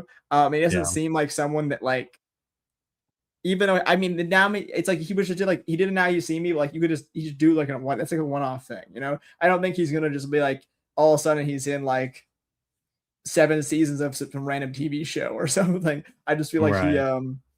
he sort of No, there's like feels a like bright some guy. future for Yeah, I sure. know. I'm Yeah, excited for what he does. Um, yeah.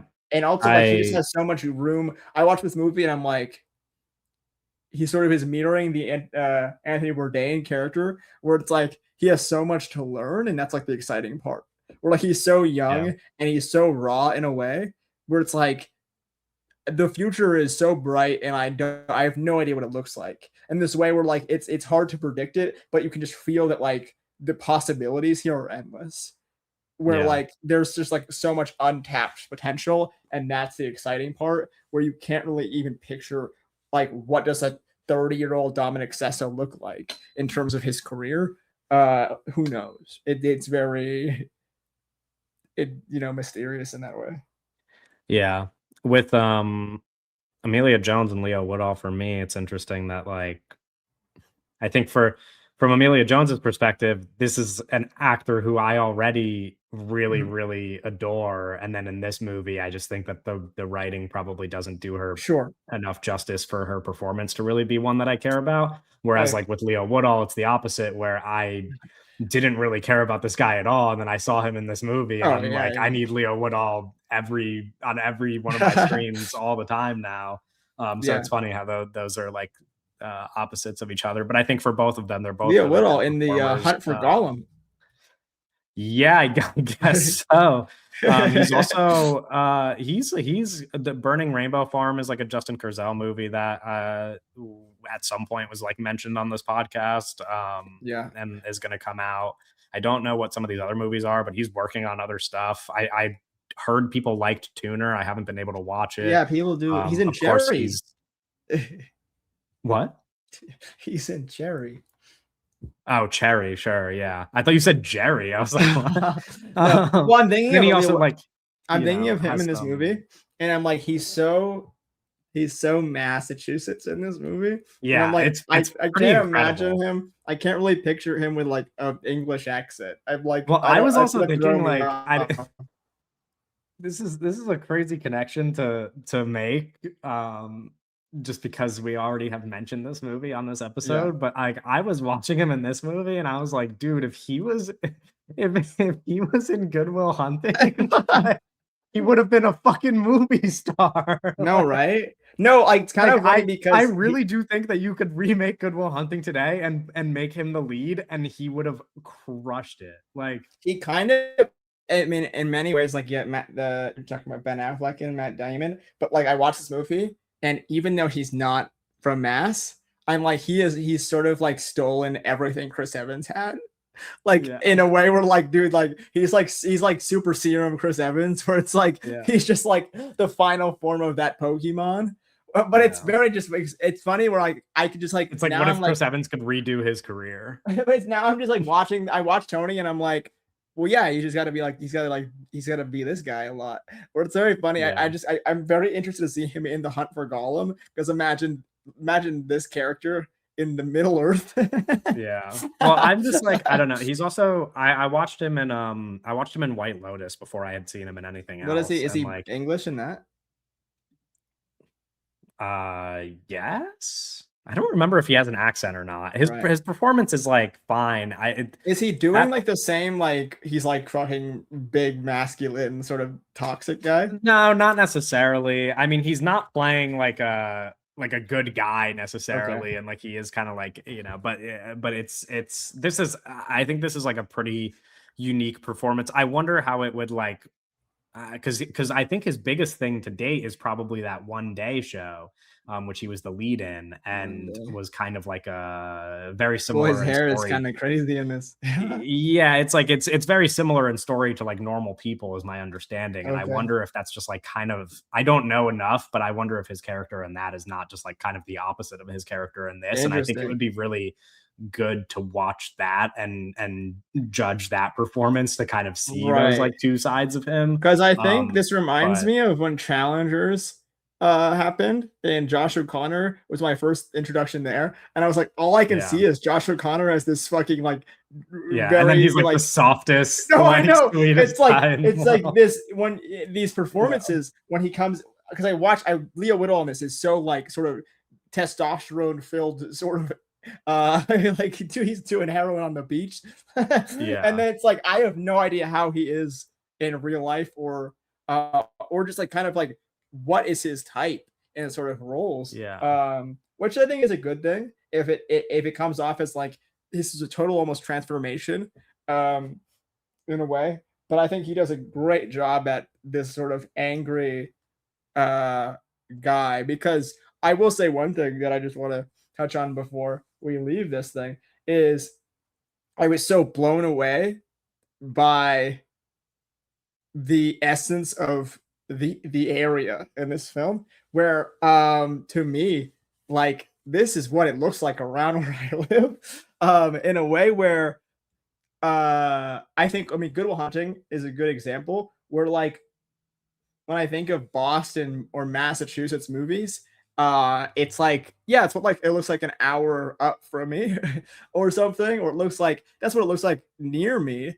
But this movie, when I look at the sand and when I look at the sky and I look at the buildings, I'm like, what the fuck? Like in a way where like I don't think it's really rare to see that. And it's in a way where like I watch most movies and I'm like, this is what a movie looks like and I watched this movie and I'm like, wait, that's like what it looks like here in a way where like there's just not a lot of movies. There's a handful, but it's really not like we're like New York and certain places that they film there all the time and stuff. And it's like that's what just like movie world looks like. And I watched this movie and I'm sort of really whiplashed by the sort of the textures and the sort of the space that is captured to be captured by a Canadian is very funny because it's just yeah, so sort of I feel it. I feel the sort of in ways that like I would never just be able to describe like the sand or the sky where I would never have been like I would never if I they showed me this movie and they shot it in somewhere else I would struggle to be like oh the sand feels off. You know, I would have struggled to sort of totally be able to pick out the details that are wrong. But I watched this yeah, movie and I'm like, no, it's like that is exactly how it looks and exactly how it feels here. In a way that like is sort of throwing me for a loop a little bit. I think that's a big part of why this movie sort of really connected with me in a way where like it really did capture the sort of the essence of the Cape as much as it did sort of Bourdain or anything like the Provincetown and the Cape in general. That is so like strongly depicted here, and I think so much of that has to do with them just living and shooting here in a way where like on yeah, location shooting is undefeated, and especially the sort of I think Michael Bauman does an incredible job here to get PTA's guy and then let him shoot the Cape. I mean, come yeah, on. It's he does an incredible job. There's so many beautiful some of my favorite shots of this movie are just him setting the camera down in these sort of wides. There's this beautiful shot of the Antonio Banderas' character's house and the stars up there. I think my favorite shot of the movie is when they're about to go fishing and you're looking at Dominic Sessa, and then he comes. There's the light in the house, and he comes out, and we sort of turn the camera a little bit, all of a sudden it's blue. It's like really blue and it's dark, and I'm like, whoa! It's just there's a magic quality to the area, the place that is so it's so perfectly captured here, uh, in a way that really makes the movie for me. Yeah. That yeah. I did really enjoy that about it. And I think as like a final note, I would the only other thing that I want to bring up was that um something that I spent some time reading after uh seeing the movie that I think for those people who want maybe some touch of like the more emotional side of a movie like this existing. At the very end of the movie, there's a cameo that Oh some yeah, people will like almost certainly, I guess, maybe not some people will miss, but like if you're not in this world and you're just like watching this as a movie, you would have no idea. But Eric Ripper, who's like a very famous chef and restaurateur, like he plays the CIA guy at the end of the movie, like interviewing him. And I was reading uh like an interview that they did with him about the movie. It was like it was like a Good Morning America thing or like segment or yeah, something or like USA Today or something. But if people could find that and read it, it is like there's a part in that interview where he talks about how because he was one of Anthony Bourdain's best friends, but he was one of Anthony Bourdain's best friends later in life. Like he never knew him when he was this young. yeah. And he talked about how like when they were filming it and he sat across from like what he was seeing as a young Anthony Bourdain is just like really it was really sad. Mhm. Like it's oh man, I was reading the interview and I was like, this is fucking sad as hell. But for people who are interested in that kind of thing and like care about Anthony Bourdain, it was it's I would definitely look into that because that cameo like oh that made me very emotional. So I would really recommend checking that out. But anyway, the movie Tony, aside from that, is like very very fun summer movie. Like it's Yeah. that's a very emotional note on a movie that is just like mostly celebrating this like young time in his life, and it's like fun and summery and like a good vibes movie. Yeah. And you know, and there's some bad vibes as well. Like obviously the you know like the sprinkles in of his like addiction and everything, like and make it a serious movie. But mostly it's like this is an enjoyable, fun movie, and I think everybody Yeah. would have a good time watching this, regardless of like what your relationship to him is. Anyway, um, we probably extended that conversation maybe a little bit more than we were planning. So apologies to No, I listeners for think what will the Tony um fans, you know. Tony fans are getting a lot. I'm just I fear that teenage sex and death fans might be, you know, our conversation might not Hey reach man, its we full that's why height. we got I chapters. Yeah, I also think that specifically in like starting to discuss this movie, Teenage Sex and Death at Camp Miasma. This is the new Jane Schoenbrunn movie. I think there's like a lot of what like I connect with regarding this movie is just you know not to be discussed on a podcast, and so I You don't don't wanna know that you don't wanna like get into I this? You don't don't know wanna that like this is going to be the longest Oh, come conversation on. anyway, because this is a movie that I really Let's talk enjoyed and about that it. I also like Let's talk all would about it. would really struggle to talk about. Right. You know, if we were on if we were on like the Call Her Daddy podcast or something, Yeah, perhaps we'd be I more think that's comfortable better. sharing the intimate This details of our this is kind of lives. like the Call Her Daddy podcast. Um but no, this is a movie that I want to be clear, like what I'm hinting at is not even like the extent to which I connect with this movie, because I think there's like actually a multitude of ways in which this movie like uh I really like I really saw myself and understood myself in a movie that is like not for me necessarily. And I think that's something that's really interesting about Jane Schoenbrunn as a filmmaker, Yep. is that they're making these like these Hyper incredibly specific personal, movies. yeah, these incredibly personal movies that like you can't, like we said earlier, like you can't separate Jane Schoenbrunn from the movie. Like it has to be a part of the conversation, and like so much of these movies have to do with Yep. identity, and then but for you to be able to make a movie like that, and for someone like me to still get so much out of it Oh yeah. is like a Well, real feat. I don't know. This is what they say, right? The personal is universal, something like Yeah, that. I think I said something along the lines of about Dominic Sessa being a sort of stand-in for Matt Johnson, where is it Hannah Einbinder? yeah, That's how you say it. It's mhm, very clearly in this movie, like so obviously a Jane Schoenbrunn stand, like yeah, very clearly yeah. I in a way mean, that like is so maybe like as over clear as it has it's ever been in clear as any day, whereas she movie. is like she is playing like a sort of a literal director who is tasked with directing a movie and in a way where like Jane Schoenbrunn is pulling from their experience about they talked about, I don't know if you saw this, they talked about getting offered the Leprechaun reboot.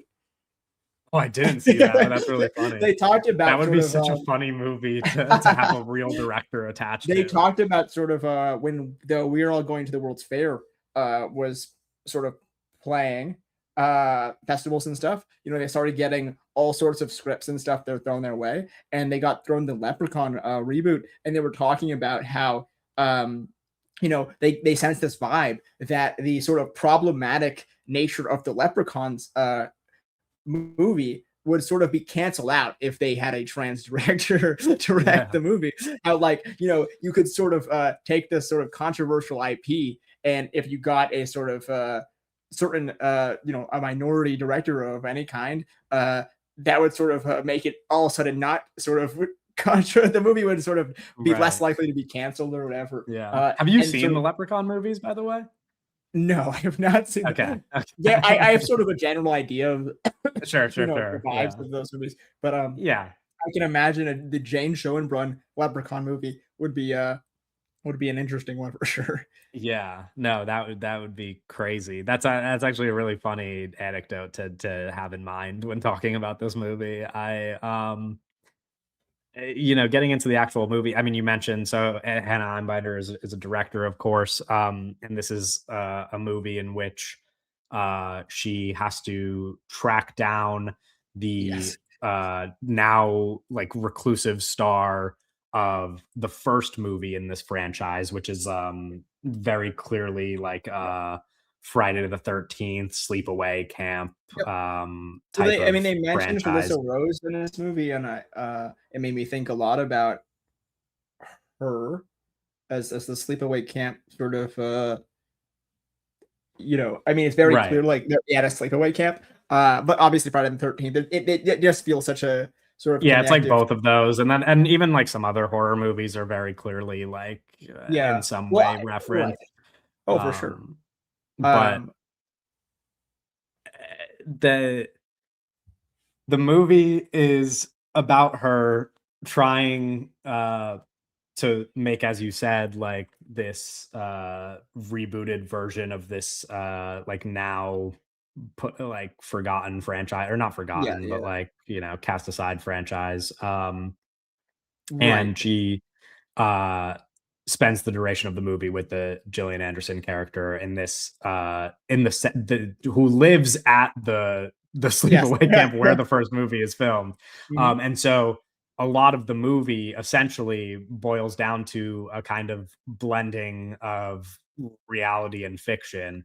Yep. um and to me that's like kind of the most interesting, uh maybe not the most interesting, because there's a lot happening in this movie, but one of the more interesting things about this movie is like how effectively I think it navigates that. Mhm. Um, yeah, I was talking to my friend who I saw it with after, and he was like mentioning like the look of the movie at Yeah, certain yeah, times, and yeah. I was like, yeah, it's interesting that like, you know, most of the visual style aligns with the fact that like you don't know which parts are Real or by fake. the end of it you don't know which parts are movie and which parts are the movie that you're watching, and whether or not that Sure. matters. And Yeah. I think the whether or not that matters part of it, to talk about what we started this conversation with, is like where I really connect with this movie, because I think it's just like I think it means a lot to like have somebody make a movie about this experience that most of us who love movies could probably relate to, but that isn't just like a thing you would normally say out loud or talk about, which is that, like I was saying to my friend after the movie, I was like, I grew up being able to like talk to all my friends about movies, and they knew that I loved movies, and like certain friends of mine would like come with me to the theater or whatever, but it's Yeah. like for all of those friends that I that I was like surrounded by, it was like movies are movies to them. Sure. And for Sure. me, it was like I'm Yeah. watching a movie and I'm like, I want to like live inside this movie, or like I like, like when I'm watching this movie, like I like this movie is my life. And like Yes. Yeah. Yeah. Yeah. and to like have that kind of meaningful connection with the movie, where it's like movies kind of um shape our lives, like kind of like for me really just like kind of shaped my understanding of the world at all, really. Mhm. And like who I am, I think is a much different thing than somebody who just watches movies and it's like, oh well, that was fun. Like, and Right. so for this movie to like this movie's about a number of things, but like that's the thing where like I think is super universal, where it's like if you're a person who loves movies, it's hard not to see yourself in that aspect of the Oh movie. yeah. And Oh I yeah. imagine that was probably the same experience for you. Yeah. I don't know. It's definitely one that I'd like to revisit it. Because I feel like with Tony, it was like, all right, let's go back. Let's go back again, and let's keep sort of investigating how I sort of feel about this movie. And I do feel like I do often find that necessary. I saw this movie 2 weeks ago now, Yeah. at on 35 millimeter, and I felt like, wow, I mean, what an incredible movie to see on 35. I think it's Yeah. beautiful. I think it is James' best looking film by far. Hmm. Where like I had some visual sort of problems, or just certain things that were holding me up with TV glow. And I look at this movie, and it's sort of it's a miracle, and it's sort of the not even the language, but the what you're talking about the sort of is this real, is this fake kind of artificial world that is built here Right. is Yeah, so like the impressive. artifice of like some of the sets is really where I'm like, this It's is so this is awesome beautiful. stuff. Yeah. Um, and uh, and I don't know. I think there's I really have not investigated fully sort of my relationship with the piece, but I think I felt sort of so locked into it the whole way through in terms of like there's some fascination of the text that's being explored. I think as someone who really loves slasher films, and like that being like a sort of still something that I'm exploring to this day of like the that being a what to me slashers are so what captivates me about the slasher is the structure of those sort of films and the rules. Slashers have rules, and this movie sort of investigates the rules, but also, I mean, I think it's further than rules, where it's more of like the archetypes, right? There's rules and there's archetypes of those movies, and then this movie sort of investigates those things in a way that like is very attuned to my senses and my sensibilities. I think my biggest sort of I was gonna say moral questioning, but it's less a moral and more of like how I relate to the movie and what I think about the movie is where I watch this movie and I almost no, I don't have a problem with the meta-ness of the movie, but Mhm. I come away with it being like, I in a way of like this sort of like to me, I watched this movie and I'm like, that was really good. I wish it was the real thing. Where like and maybe and maybe that is Oh, sort I of see. maybe that is the I don't know what is the sort of general consensus on that feeling where like I can see like I appreciate this sort of deconstruction of this fake movie, but I kind of just like movies, you know, and in a way where like Yeah. I appreciate this for what it is, but I almost find myself wishing it was more Like, you like wish that this. she just made the slasher movie that's in the like, she just made Camp um, Miasma, right, but but or which they is did, like sorry. yeah, I wish I in a way where I'm like watching this movie and I'm like I really sort of more drawn to the but it's not true. I think I really love the Hannah Einbinder, Gillian Anderson stuff. Yeah. But I almost like there's almost a thing where like my taste maybe is more aligning with the like the real because there's something about this sort of and I'm just sort of deconstructing this as we go, but I think there's something in the like this is reality or this is the situation and and it being more of like the slasher as like it is almost just one of those things where it's like it's a deconstruction in a way where like it feels as if like how can you make a slasher movie after this slasher movie where it is like it is breaking it apart in a way of like this is a thing of the past and again I'm sort of I really like this movie but I think that was my one thing coming away with it where I really felt it where I was like I just kind of want to watch a slasher movie now and I kind of just Yeah. like and there's an interesting thing that like where Jane has talked about it publicly, where she or they were like, I would do uh the Nightmare on Elm Street movie. Mhm. Which is interesting to me because them doing the Nightmare on Elm Street movie, um, I assume would just be a straight Nightmare on Elm Street movie, right? You're not gonna do the Yeah. like what where it's interesting to and again, it's not a problem I have with the movie. I just think that this I just wanted to sort of bring that feeling to the forefront of the I think a lot of people are having issues with the corniness of the movie or the meta stuff Sure. of the movie where to me I watch it I think like I understand this is the movie and this is what it is and I'm not like bothered by it but I did feel some sense of like what I like out of my slashers is the sort of the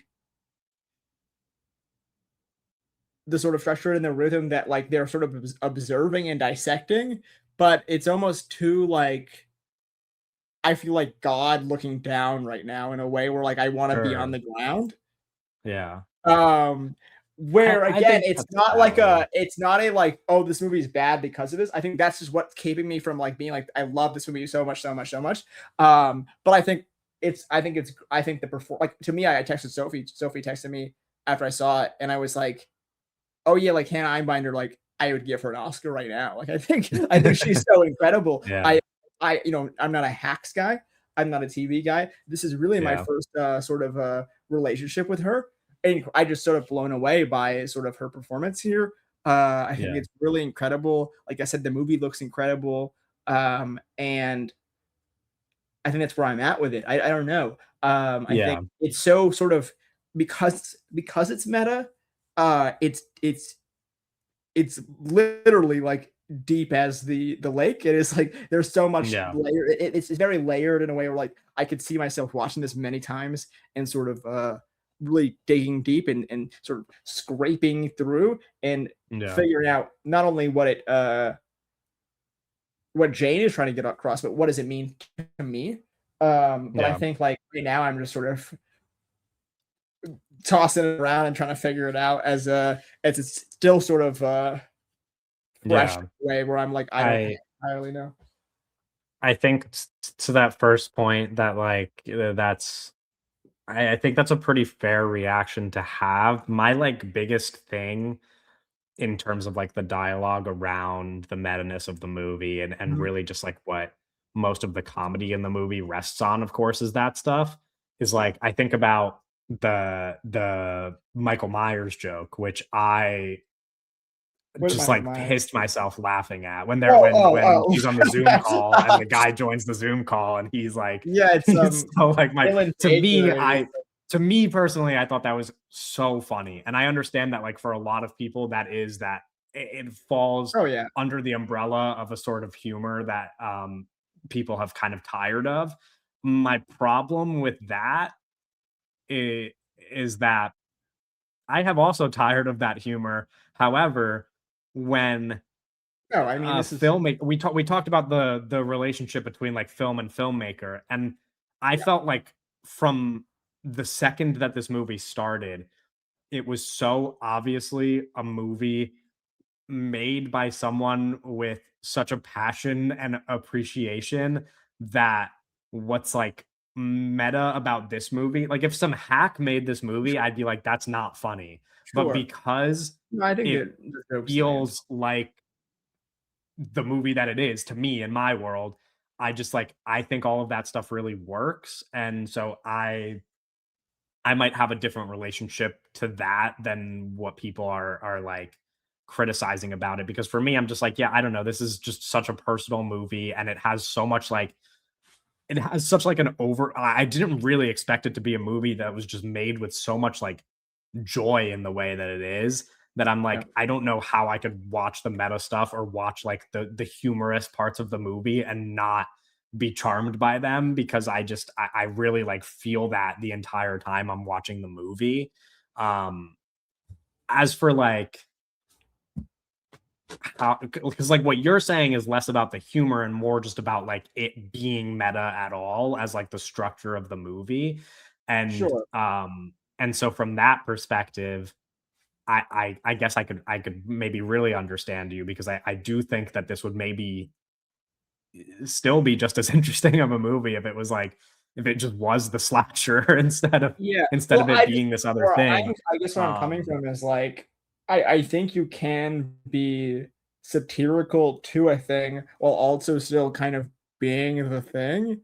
yeah, Um, sure. where but again, it's like it's not a it's clearly just what it's just I just want a different movie. Yeah, But like that's fine. we but again, it's not a fault of the or like I don't again I watched the movie, I'm like, I really like this movie. I just think um it's and I watched this movie, I guess is what my feeling is. Like, I watched this movie and I'm like, Jane is so talented that I know they can make an incredible slasher movie that I would really love. I Yeah, watched this movie sure. and I'm like, Yeah. oh wow. Like if they just went full slasher mode, they could make a really like incredible film.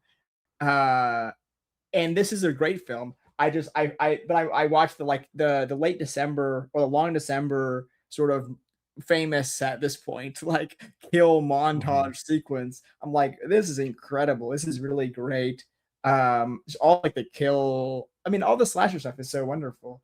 But Yeah. yeah, I think the jokes to me are like it's a funny movie and like I have no issues with like the comedy of the movie. Yeah. Like I the other thing that I would like put in there regarding like that, what you're saying about um like it being just like a slasher instead of what it is.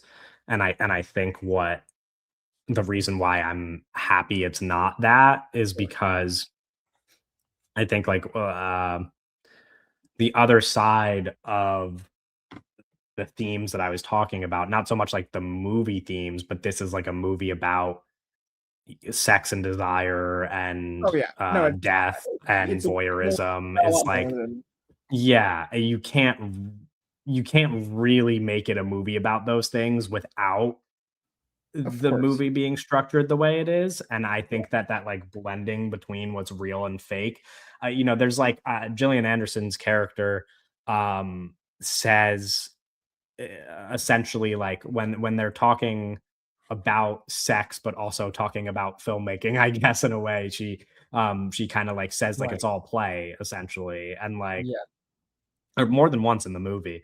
And I think what the movie is like tapping into as far as like desire goes is these like the voyeurism and of like us as viewers of these things that then inspire desires within us that are, for lack of a better term, like wrong, like nobody in reality is murdering people to like have an orgasm unless of No. course they're like going to be criminally punished for it. Yeah. um and so like it's more of like it's more in line with like fantasy than reality, but like that fantasy is real, and like the feelings that the movie talks about, like she mentions like kind of like a helplessness, right? And it's like these are like things that Oh like yeah. fear and helplessness and like seeing these things that are wrong like do inspire arousal in a way that the movie is like not afraid to like go very deep into. And so I think in that regard it's like incredibly effective, incredibly personal, and then also just like a thing where it's like you're they're like, as a filmmaker, they're putting out there something that's like so internal to us. It's like, here's this thing that like we wouldn't talk about otherwise. And it's like most filmmakers wouldn't even be like wouldn't even dare to make that like the subject of their movie. And this that is what the whole movie's about, really. Like it is in some ways like what I said, that I connect with it as like a movie about loving movies, but it's very clearly more about what the title alludes to, which is like that relationship between sex and death, and like this very thorny thing that like Yeah. um you know eh, I think from that perspective, um just like really really works. Like I really do think that that stuff is like Mhm. incredible. And so yeah, I think between like those two things thematically, for me the movie just really works, along with what you're saying, which is that like I think both Hannah Einbinder and Gillian Anderson are fucking incredible in the movie. I think that the movie looks incredible just as you do. Like I think all of that Yeah. is true as well. But I think the final point that I would make to like tie in what you said together is like we uh uh, there'd be some criticism like thrown at this movie that, and not even just this movie, I guess, but maybe just Jane Schoenbrunn in general, that their movies are kind of like spell things out for you, right? Like what the movie's about. And this movie maybe even more so, that like I saw the TV Glow had the kind of like had the text right on the street, like it's like you can't miss Sure, the sure, like sure. what it's about. And then like with this movie I think maybe like you talked about how this is the character is them in a movie, and that's like a detail you can't miss. Like it's a movie Right. about a filmmaker that is like so obviously Uh, yeah. like them putting themselves into the movie, and then But I thematically like like a I lot of, to me, like, I'm a big fan of that kind of stuff, yeah, so and, that's what I like, was getting at, yeah. I think that kind of stuff really works on me as, like, Yeah, I mean, even with Tony, I was like, we're talking about this as, like, this is not about Anthony Bourdain, this is about Matt Johnson, and I think, right. I watched this and I think I was thinking a lot about Woody Allen again, about sort of it reminds me of a lot of his films where he's basically like he's playing a director and he's like that's his sort of thing. Like Hollywood Ending is literally just yeah, he's a director and he's like not worked in a bit and he's gotta find a job and it's like that's the Yeah. movie. And it's so like there's a parallel so clearly of like Jane making a movie and not I think what you were saying sort of about the sex stuff, there was something I mean the movie is so weird. It's it's very open in a way where like we're talking about like oh it's very obviously like a Jane stand-in, like to do that and be like there's a vulnerability in the film Yeah, that like sure. you could totally hide behind it and be like oh this character is not a stand-in at all and you could sort of put walls there, right? But it Yeah. is kind of like it kind of tears the barriers down in a way, and I think um it's just more effective for that reason.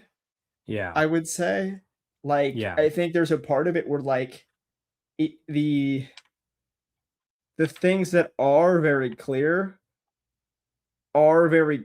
for a good reason and allow you to, because it's a lot of movie in terms of like there's insane stuff going on and we're bouncing from here to here, and it's the meta-ness almost like it fills it up with a lot of jargon in a way where we're talking about like, you know, in universe movie stuff that like Right. it could otherwise just like sort of it get really confusing, where like I think it is very effective in that lens, but I still find myself wanting to sort of dig deeper. And I think like what that means to me is like the obvious stuff and the sort of it's just very much that's the surface of it, and there's just so much more to sort of get out of it that like I think it is maybe smarter and deeper than people are giving it credit for. Yeah, that's kind of the point that I was ultimately trying to like get to is that he like I think maybe I don't want to like use a different movie as an example, but because we ragged on it so much, I'll just use Michael as an example, right? When like just a movie like Michael, let's say, like a Sure. movie like that, which sucks. If Yes. it if it like if it spells out its ideas, that's just like that's just all there is, you Right. know, like what its ideas are on the surface is what they are below the surface. Yeah, Whereas like you don't have to this rewatch Michael a couple times to really get what yeah, that thing's going exactly. for. Whereas like with this movie, like you mentioned, you have to see it again to really like piece your thoughts together. You mentioned that like your relationship to the movie is different than my relationship to the movie. And so like Mhm. if you can spell all these ideas out and still there's like so much to go back for, it's very clearly not like a Right, flaw of the sure. movie, I think, to me, that the ideas are like, No. oh, here's, you know, like that they're talking about them explicitly because there's so much that's like not Sure. explicit about it. And there's so much Yes. that's like personal about it where it's like, how, I don't know that that could really be a And fair like criticism of I it. don't think, again, I mean, these are just my sort of personal taste, but like to me, like an obvious movie is not doesn't might not mean like a bad. There's not. Yeah, no, It's I like agree. just because Yeah. something is obvious does not mean like it's like things don't have to be like decoded messages, you No, know? of course Like that's just not. not Yeah. like what it's not supposed to be like everything isn't supposed to be like a for lack of a better example, a David Lynch movie. In a way, like obviously Sure. this movie is pulling from that, right? But like Yeah, right. this movie is less of like the classic like I gotta Google ending explained sort of thing. Right. And not It every movie should definitely be that. right, And exactly. I most good movies aren't that. Like most right, but good it's not movies there's nothing are wrong simple and with effective. that, but it I think people I don't think it's a sort of a right thing to expect every movie to be something that like I think it also is it comes from some place of like a almost a hierarchy or like I am better than the movie kind of thing. If I just like I understand this movie so well from Yeah. sort It's of like, who thing where like cares? it's you know what I'm saying? Like it's like there's Yeah. almost this like I'm better than the movie because I understand the movie. Yeah. I um do though. I would the only thing that I guess I could understand and like sympathize with is that like if people between that, like between like what's more obvious about like what the movie's trying to say and then the fact that it's like very metatextual, like we said, oh sure. like all these things combining together, I could understand why maybe like it would fall flat for somebody as Oh far yeah. as like No, I could getting see like the movie resonating with them. I can understand that. I just that was not my experience with at any all. film with like a lot of overt comedy, you're bound to have people that the comedy falls flat and sort of in a way that Sure. it hinders on annoyance. I think that's just Right. natural and sort of something that you have to sort of prepare yourself for if you're sort of making these Yeah. specific type of I think humor though, jokes. actually, you just brought up like something that I also really like about the movie, which is that like you mentioned it like hinders on annoyance. It's No, like the movie is like about an annoying person kind of, and oh I yeah, find for that like sure. incredibly relatable and fun. Is like 100%, I don't know, like 100%. all we get on here every week and we're annoying, you know. So it's Exactly, like exactly. thankfully we get some representation of that Yes, on thank God. screen and no, but really, it's like I don't know. I think that that's like I Between think that Tony and sort of this movie, it's just like yeah, this is the representation of just like you arrogant, yeah, annoying, right, insufferable right. people that we sort of But need. I think to like that point, it's like it's not just like vulnerable in a way of like, oh, this is like me being vulnerable about my sex life or like my Yeah, desires. It's also just like being vulnerable about who you are as a person, you know, as like a human, like recognizing that like you might have some of those qualities, recognizing that right, like you right, might right. be annoying about The movies things I sometimes, and then find still funny being may able, you might find horribly unfunny, but right, it is my truth to put things in the movie that right, I think are funny. exactly, and I so mean, like it's so rooted in a comedy that is very specific. I mean, yeah, there's so many scenes of just like it's like Hannah Einbinder in a bed full of candy wrappers and things, and it's like yeah, so over the top in a way where like you're like I don't entirely know what this means, but it is so like I this came from a human's brain, and the whole movie is it just feels like such a central vision. It feels like it is sort of a dimension that is purely from like the brain of a human being, where yeah, like with warts and all in that way.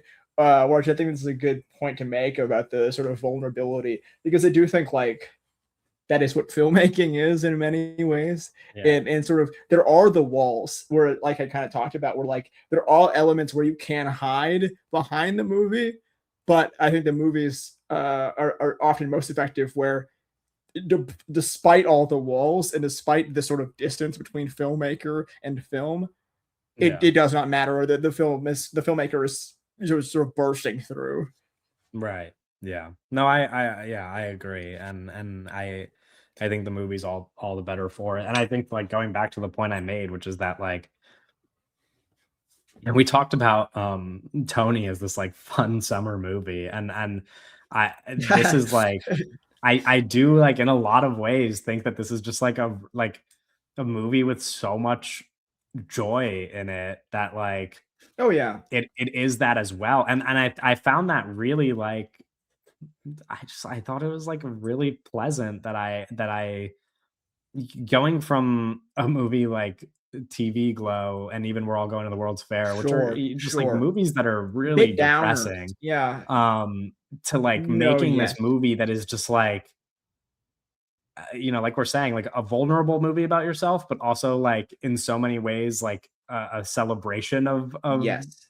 yourself Exactly. that, like, I think I it's a just, great like, point. I don't know, and even to the degree that, like, it's just like poking fun at horror movies. It's like, you know, these are like just like making a movie where it's like so many of the jokes are just like about slasher films, and it's like, oh, and not even just like not even like the more like jokes about uh her, the lead character, as like a filmmaker. It's like all the split Yeah. like the split diopter thing or whatever. But like, Yeah. but even just like the jokes that are Jane Schoenbrunn making a slasher film, but then like in the world of that slasher film, like we know the logic from watching that like that kind of Yeah. metatextual stuff where it's like I like there's just like such a joy associated with that. I think Oh, that yeah. like we're you know like that we love these types of movies and we can enjoy them for what they are, but we can also enjoy them from this perspective of like you have to have a little bit of a laugh about it because that is just like part of the Right. appeal.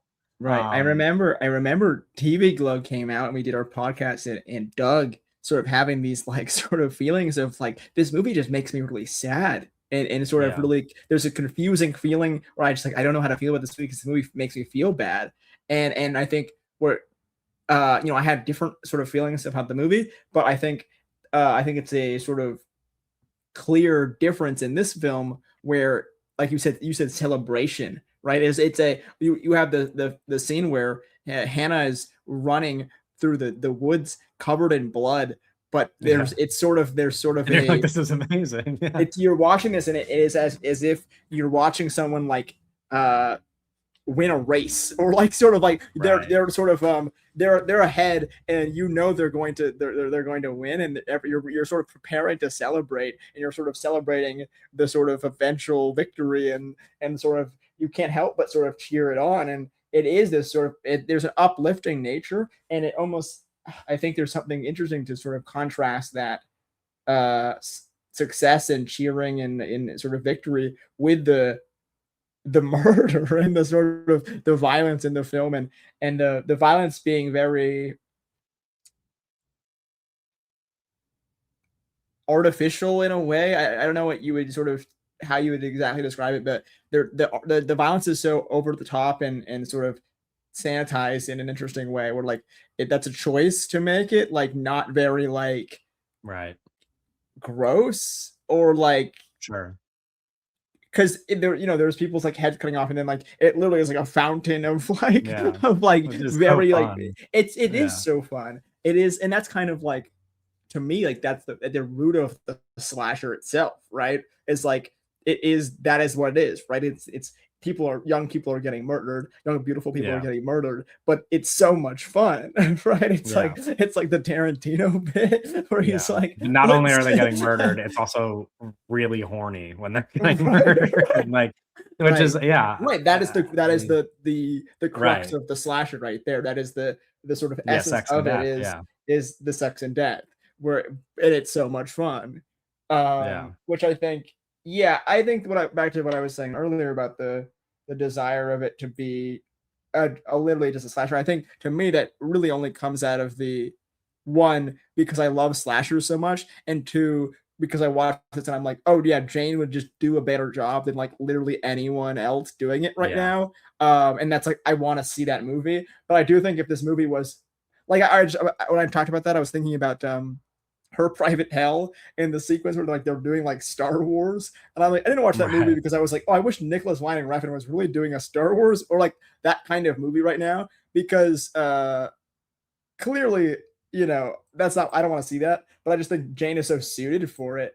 And Right. I would definitely, I would assume that they would like, because they seem open to doing it. It makes me think too about like, there are directors that almost feel so right for a thing that it's almost like, I think of Guillermo del Toro's Frankenstein, and it's like he's so obvious for that thing, and then it happens, and you're like, well, huh? Yeah. or Well, I like don't know. or like David Lynch, uh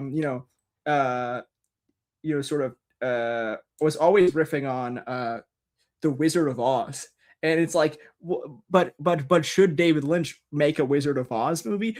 Probably, or should he have? Probably not, right? So it's one of those things where it's like, do you when a filmmaker is so obviously riffing off of or pulling from something, for them to actually Yeah. just make the thing, it seems like a good idea, but maybe it's not. Maybe it's not a good idea for Jane to do just a straight slasher. Maybe Right. it's better for them to continue to pull from it rather than just do the thing. Right. But I But could, but again, maybe I could maybe see a world Jane where needs like, to take the Matt Johnson path and just make a normal movie, like the right, slasher is Jane's version of just making a normal movie and as a right. learning experience, and then Because I you'd be could like, oh, this see, is amazing. right.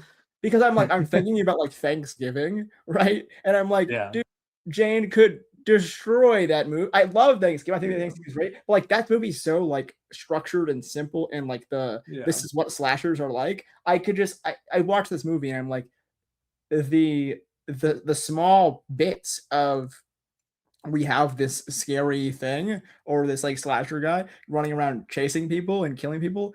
Like I think uh Jane is 10 times the filmmaker that often makes those movies.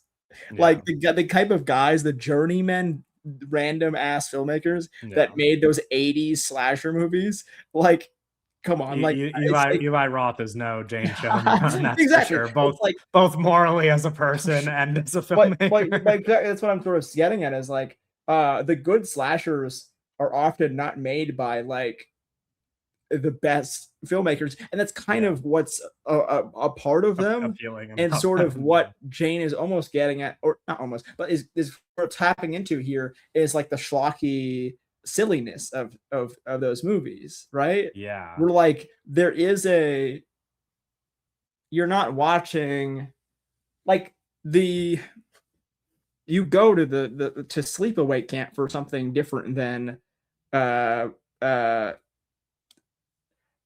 I don't know, like some prestige, like Hereditary. I don't. It's like you know what I'm Right. saying though. Like Sure. I'm trying. I'm losing. I'm getting like an example. But Yeah. like there's a type of horror film that is sort of like a more or like The Shining or like some sort of more Right. serious or more Just like respected. just a dramatic horror movie as Right, opposed right, to right. Because I think there's like horror movies that are just like, uh, this is a different kind of horror movie. This is like we're like a real movie kind of thing. And then the slasher operates almost in this like fast food, which this candy. It's candy, right? It's like yeah. it is operating in more of that kind of like this tastes so good, this is so bad for me kind of thing. Yeah. Um, or like it's not the vegetables of horror. It's really Yeah. not. I thought about I thought about what Scream when you said that because you were talking about kind of Right, right. like slashers made by like Right. not the best filmmakers, and I was like, oh, what's my favorite Wes slasher? right, Scream. Wes And then I'm like, Scream Craven, is a movie made by a real filmmaker, but then it is like but poking fun he's at it at so the same time. It's right. like a different thing, Scream and is so is it's kind of interesting. the and they bring up, I haven't seen New Nightmare, which I Yeah, really well, I'd love to do that I should too, watch that. but, Yeah. like, Wes Craven was kind of the like, I mean, I don't think this movie exists without Wes Craven. Like, I think Yeah, of course. there's a sort of a direct lineage of him, Any and he's movie like kind of this. doing Yeah. Wes Craven's kind of doing what I was sort of more asking for a little bit was like he's doing the like commentary, but he's Yeah, but doing it's it in the in the slasher movie, movie. right? Where Yeah. it's like the slasher is the movie, but I'm also like I'm playing with your expectations of your knowledge of this genre. And I do think like yeah, but so it makes sense as well as Jane's talking about the desire to do the Nightmare movie as like a Right. clear like evolution or sort of a branch off of the Wes Craven thing. And I can't. I'm so like I'm thinking about that, and I'm being like, as a studio head, if you have the rights to Nightmare on Elm Street, and Jane Schoenbrunn is publicly sort of being like, I want to do that movie. It reminds me of the Call of Duty thing where Spielberg was like, I want to do Call of Duty to Yeah. be like, no, Mr. Spielberg, we would like to someone else to do it. I just Yeah. I can't imagine that being a good business decision Yeah. to be like Jane Schoenbrunn, sorry, Yeah. fucking Lee Cronin is we want Lee Cronin to do this, dude. What the fuck? Yeah. I I mean, we don't need to touch too much on like the just like rattling things off. Of course, we already talked about Hannah Einbinder and Gillian Anderson, at least to like some degree. Obviously, yeah, like I said earlier, I think they're just both incredible. Yes. Just Yeah, like kind of I'm like, very oh wow, obviously. holy, Um, this is great. we could mention the Alex G score, of course, Alex G, man, kills it which I always. enjoyed. Yeah, I think ultimately, we had a little bit of a shorter conversation about this one, but I think some of that is because it's just like harder to uh uh Yeah, put into words what's like I such do a think personal experience right. with a movie, whereas like Tony is just like a very Tony's easy movie to straightforward talk and about. Um, yeah, Regardless, I think I would conclude by saying what I thought immediately when I left the theater and what I still think to be true now, which is that this is just like very easily one of the best movies of the year for me. And I won't be surprised if you mentioned earlier having Banderas on your year-end supporting actors Right, list. right, I right. think this there's a very good chance that this could just be on my year-end best movies of the year list. Oh yeah, So, yeah, yeah. you Most know, likely for me I as well. I don't know. It's tough to say. yeah, Because long year ahead still. I mean, not like really, but you right, know, but for us, shit be moving. you know, Shit changes yeah, fast. things happen in the I second would half of the assume it year. stays in that top 10, but Yeah, who but knows? Prime time, it's coming. dude, the primetime trailer played before this movie, and man, It's coming, that bro. It's was coming. in that crowd, like in that particular theater crowd, that was just The Camp Miasma crowd? and yeah, that was an experience. And it well also it played before Tony. Yeah, Actually, I'm realizing now it didn't play before Camp Miasma. It played before Tony, yeah. and seeing it with that crowd was fascinating. A crowd of people that I do wonder how they'd react to a movie like Primetime.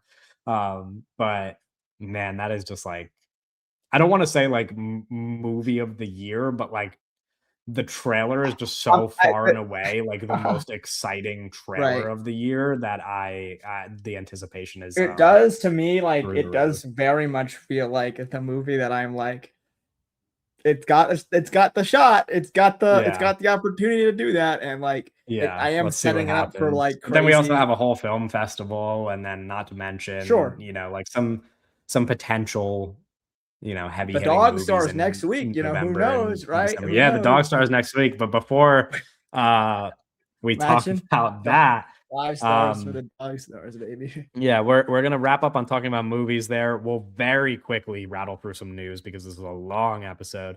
So of course, reminding everybody to share some feedback if you'd like listening to us talk about either of those movies, Tony or Teenage Sex and Death at Camp Miasma.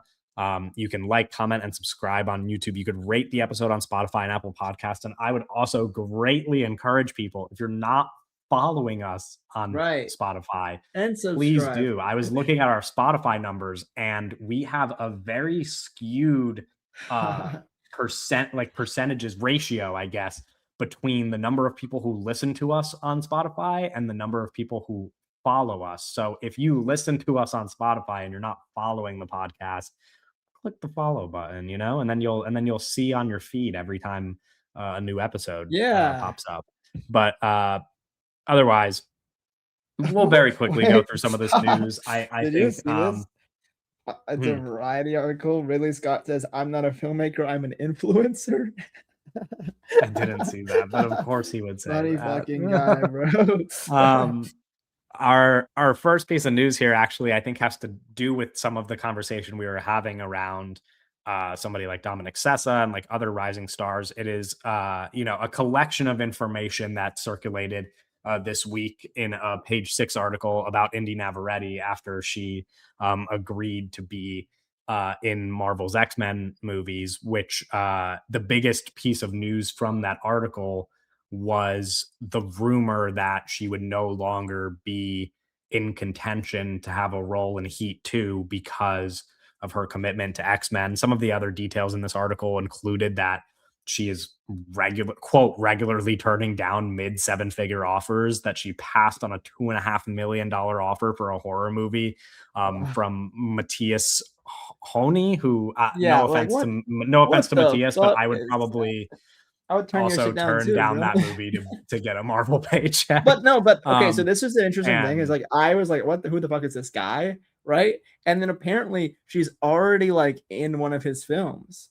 Like oh, they're huh, either they're filming it now or they already right. filmed So it it. was like, And it's kind of a yeah, funny thing too, where it's like imagine you're like working with an actress and you're like, oh, this is great. And then she blows up and you're like, all right, let's do it. Let's work again. And she's like, not even for $2.5 million, fam. it's like that is not the relationship that we have. Oh yeah, it's like, damn, I thought we were closer than that. It's like not Yeah, even for that's crazy. 2.5 million, pal. I'm That's never working on crazy. your movie again. It's like, damn, Um, happens so. yeah, but anyway, I think the big takeaway from this one, of course, is that she's just this like the other quote in this article was from a, an anonymous prominent producer who said that she's on everyone's short list right now, which Yeah. Yeah, Wow. I think in some ways it's just like very obvious. I think she has very clear like movie star potential. Specifically, I think that like a Gen Z crowd is just immediately in love with her, and it would be stupid if you're a movie studio Right, to not right, be true. capitalizing that on that as immediately as you can.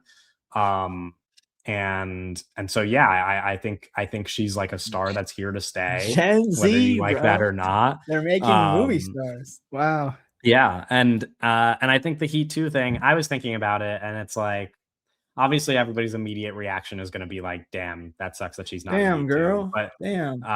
But even from the perspective of, like, doing something with quote unquote, like, "artistic integrity," it's like, she was just going to be it's not like she's Adam Driver or Leo or something in Heat 2. Like, it's like she was just like Sure, a supporting role in Heat 2, and to pass up on like a movie that would, launch you into superstardom, and then eventually like you could build a whole career off of that. It's like you can't necessarily say that the same thing would happen on the other end of Heat 2. It's not to say that like the movie won't be successful or that like people wouldn't watch it, but there's very clearly a difference between that and X-Men. sure, Um and then I think more importantly, it seems kind of like that's just the movie she wants to make. I think she just like I sure. think it's clear that her like that the vision that she has for herself and the trajectory that she wants to go on is to be a movie star rather than, and that doesn't mean that she can't be a serious actor, but it's Yeah. clear that that's like a desire that she has. Otherwise, she wouldn't be in interviews talking about how she wanted to be in Marvel movies or how she wants to be in a Ryan Coogler She or a should Christopher be in the Nolan Call of movie Duty or movie. whatever. Like, I don't know what she would do in the Call of Duty movie, but What do you sure. mean? I is that like a movie that would be good for like a movie She star? I should be don't the know. lead of Like, it. okay, I guess. I don't know And be that like never ready.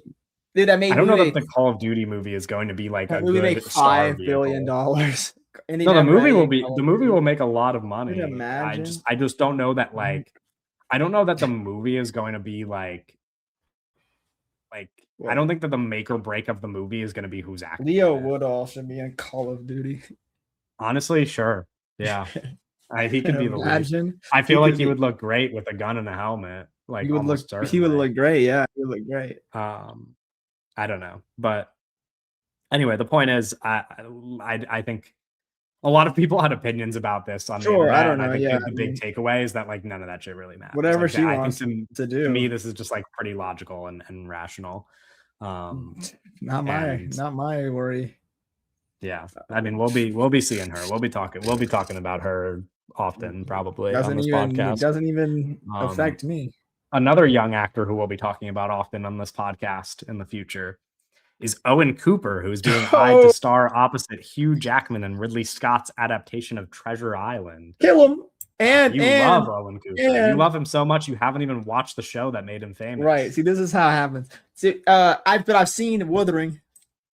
You have, yeah, which has 7 minutes of screen time. Hugh, my boy, Hugh Grant. Yeah, Hugh. I mean, sure. No, Yeah, no, Hugh Hugh Jackman. Grant, Hugh Jackman, the Oh, Hugh Hughes. Grant. Oh, this wasn't Yeah, even included in what I was. yeah. But I don't know why. I It's guess like Hugh Grant is I don't also. know why they like didn't really they like half reported that. But I mean, talk about a trio. Talk about the Yeah. perfect cast in the world. Talk about like unreal. Like 3 for 3 Ridley. Clap, clap, clap, clap for Ridley. Like in he's gonna cast somebody next and it's gonna be some bullshit. But so far, this is perfect. And I said this in off pod to you or something. Where I'm like, I'm almost worried a little bit. Where I'm like, this movie is perfect as conceptual, like this as a concept. Ridley Scott, Treasure Island, Owen Cooper, and two Hughes, Cooper. the Hugh Grant and Hugh Jackman. I'm looking at this as like a on paper. On paper, I'm like, this is the greatest movie of all time. And I'm like, Ridley Scott, this Dog Star Wars movie that we're talking about next week looks like dog shit. It's the dog shit. So I'm like, I'm like, What if come Dog on, Stars is Ridley. good, dude? Then I will be a lot. I will my faith will be higher. I think Dog Stars will probably be fine, but I'm just like Ridley Scott is he's a rangy guy. Where I'm like, he has the potential to make the best movie of the year, but he also has the potential to make some random bullshit. And this Yeah. is really like, this is the perfect Ridley Scott movie to me in my brain. And Right. I just want it to be, I just want it to hit in the way that like the Ridley Scott movies that I love, like like to me, like Alien Covenant is only like, I guess it's 9 years ago, but if he can make an Alien Covenant quality film here, which is why I tweeted, I was like, Darius Kanji needs to be shooting this movie. If that's a big, like, I need to know that information, where that would soothe my body a little bit. Yeah. Where I'm like, please tell me that Darius Right. is shooting this. And then keep it coming with this A+ cast stuff. Yeah. And then go crazy, Ridley. But I Yeah. do worry that, like, I don't know, like, I don't know when he started doing this stuff, but is the like late style Ridley like TV ass coverage stuff, like, does that cap the, because to be fair, I like Gladiator 2 a lot. I like Napoleon, but I Yeah. do wonder if like the point of Ridley's career now is like he can make pretty good movies, but like he's not gonna make a movie where I'm like, this is unreal. You know what I'm saying? Yeah, I guess. So what I, because you mentioned those two movies, and that's what I was going to say about like the Dog Stars and potentially this movie is like, I was going to ask, like, when, because the thing with Ridley Scott is, like you said, like everybody has a kind of relationship to him where it's like He's an inconsistent, but that's but like he's for a kind lot of of people that aren't. Because I was going to he say, like, kind of is consistent. when's the last time he made a movie you didn't like, though? I was thinking, because like you liked Gladiator 2, you liked Napoleon, you liked House of Gucci, you liked The Never. Last Duel, you I don't know if you've seen All the Money in the World, so I That's the don't think problem. that So the counts. problem is there's movies where Um, I'm like, that may be bad, but I haven't seen it. But right. there's the thing. But I Here's just the mean thing. even like his recent run of like his recent string of movies is mostly I movies guess that you like. what I'm saying here is I know I'm gonna like the Dinosaurs, and I know I'm gonna like this Treasure Island movie, but it's a difference between that being a good movie and that being like one of my favorite movies. And I'm looking at the Sure. Treasure Yeah. Island thing, and I'm like, this has all the stuff. It has the recipe for being one of my favorite movies of that year or the decade, and that's what I'm sort of worried about. I know it's going to be like a 3.5 or something minimum, maybe at least three. Like, I know I'm gonna be like, this has got some good stuff and this is a solid movie, because I think Ridley's always gonna bring it on that level. But Ridley also, in the past in his career, even most recently, like 10 years ago, has been able to make movies where I'm like, this is an all-time favorite of mine. So I guess that's what I'm positioning it, where I'm like, I want this to be one of the good ones or one of the great ones, not just one of the good ones. And Yeah. that is the scary stuff where I'm like, yeah, the Dog Stars trailer looks shit, but I'm probably gonna watch that and be like, wow, that was beautiful shot there. That, wow, look at Yeah. that. Wow. You'll find I'll things find that you my like way in there. about it, I will always find my way. Okay. But I guess. you know, This one fucking I'm looking at like the like, dude, images House of Gucci. on yeah, I'm looking at the images of the Dog Stars, and this one image on Letterboxd for the backdrop is just like They're like the it's like green shit. Like well, the it looks like they just like took the Last of Us and like photoshopped Josh oh. Brolin, Jacob Elordi, and Margaret Qualley like No, I onto know. a Last of Us background. But Yeah. Um, there's some stuff that looks good, I I don't think think. Kanji's not shooting this. It's Eric, Eric, yeah, who like has Messerschmidt. kind of like a He's got good some good movies. yeah. He's doing the Batman 2. He did Ferrari. Like he Yeah. actually does have a good lineup. He's not really done a lot, but He's also doing Cliff Booth. right. Oh, but Something to keep in and mind. he's not, but he's not doing all of Cliff Booth because he's doing the Batman. So in the reshoots, they couldn't get him back, so they had Oh, to bring right. some other guy back in because That's he's funny. only 45. He's from Cape Elizabeth. Okay, we don't need to do a whole biography. Next piece of news: Charles Melton is in talks to play Kakashi in Destin Daniel Cretton's live-action Naruto movie. Naruto, a Yeah, universe that I don't. you're not That's a not big my Naruto world. guy. But I didn't know if you were or not. Are you? Is that something that you're into? No, I have Or like self-respect and stuff like that. okay, I think that's a little bit mean, and I'm gonna be honest. If I had watched Naruto, I'd probably like it. But No, um, I've seen like an episode or two. yeah, I'm sure it's good, and I don't know what to think about this movie's existence, but um, it was interesting that like the conversation around Charles Melton when there was like rumors of him being in the X-Men movie, and then that casting not being announced was kind of like, oh, he's like above that a little bit, like he's gonna make like a like Oh, he right. He's gonna be and in Heat and too. and yeah, and then now it's just like, oh, but he's in the live action Naruto movie, so it's like No, he the very thing with easily Charles probably Melton would have always felt like accepted. he just Um, wanted more money.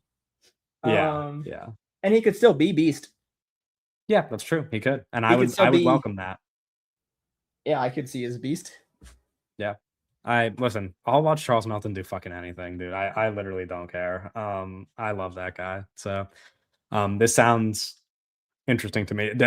It's also interesting as like a non MCU Destin Daniel Cretton movie where I'm like, this might just be his career now, which is fine. Many This such movie, cases, this many is one of those movies where careers I'm go like, that way. I need to see like the first 10 minutes of it to really have any fucking because it just sounds like a bad idea.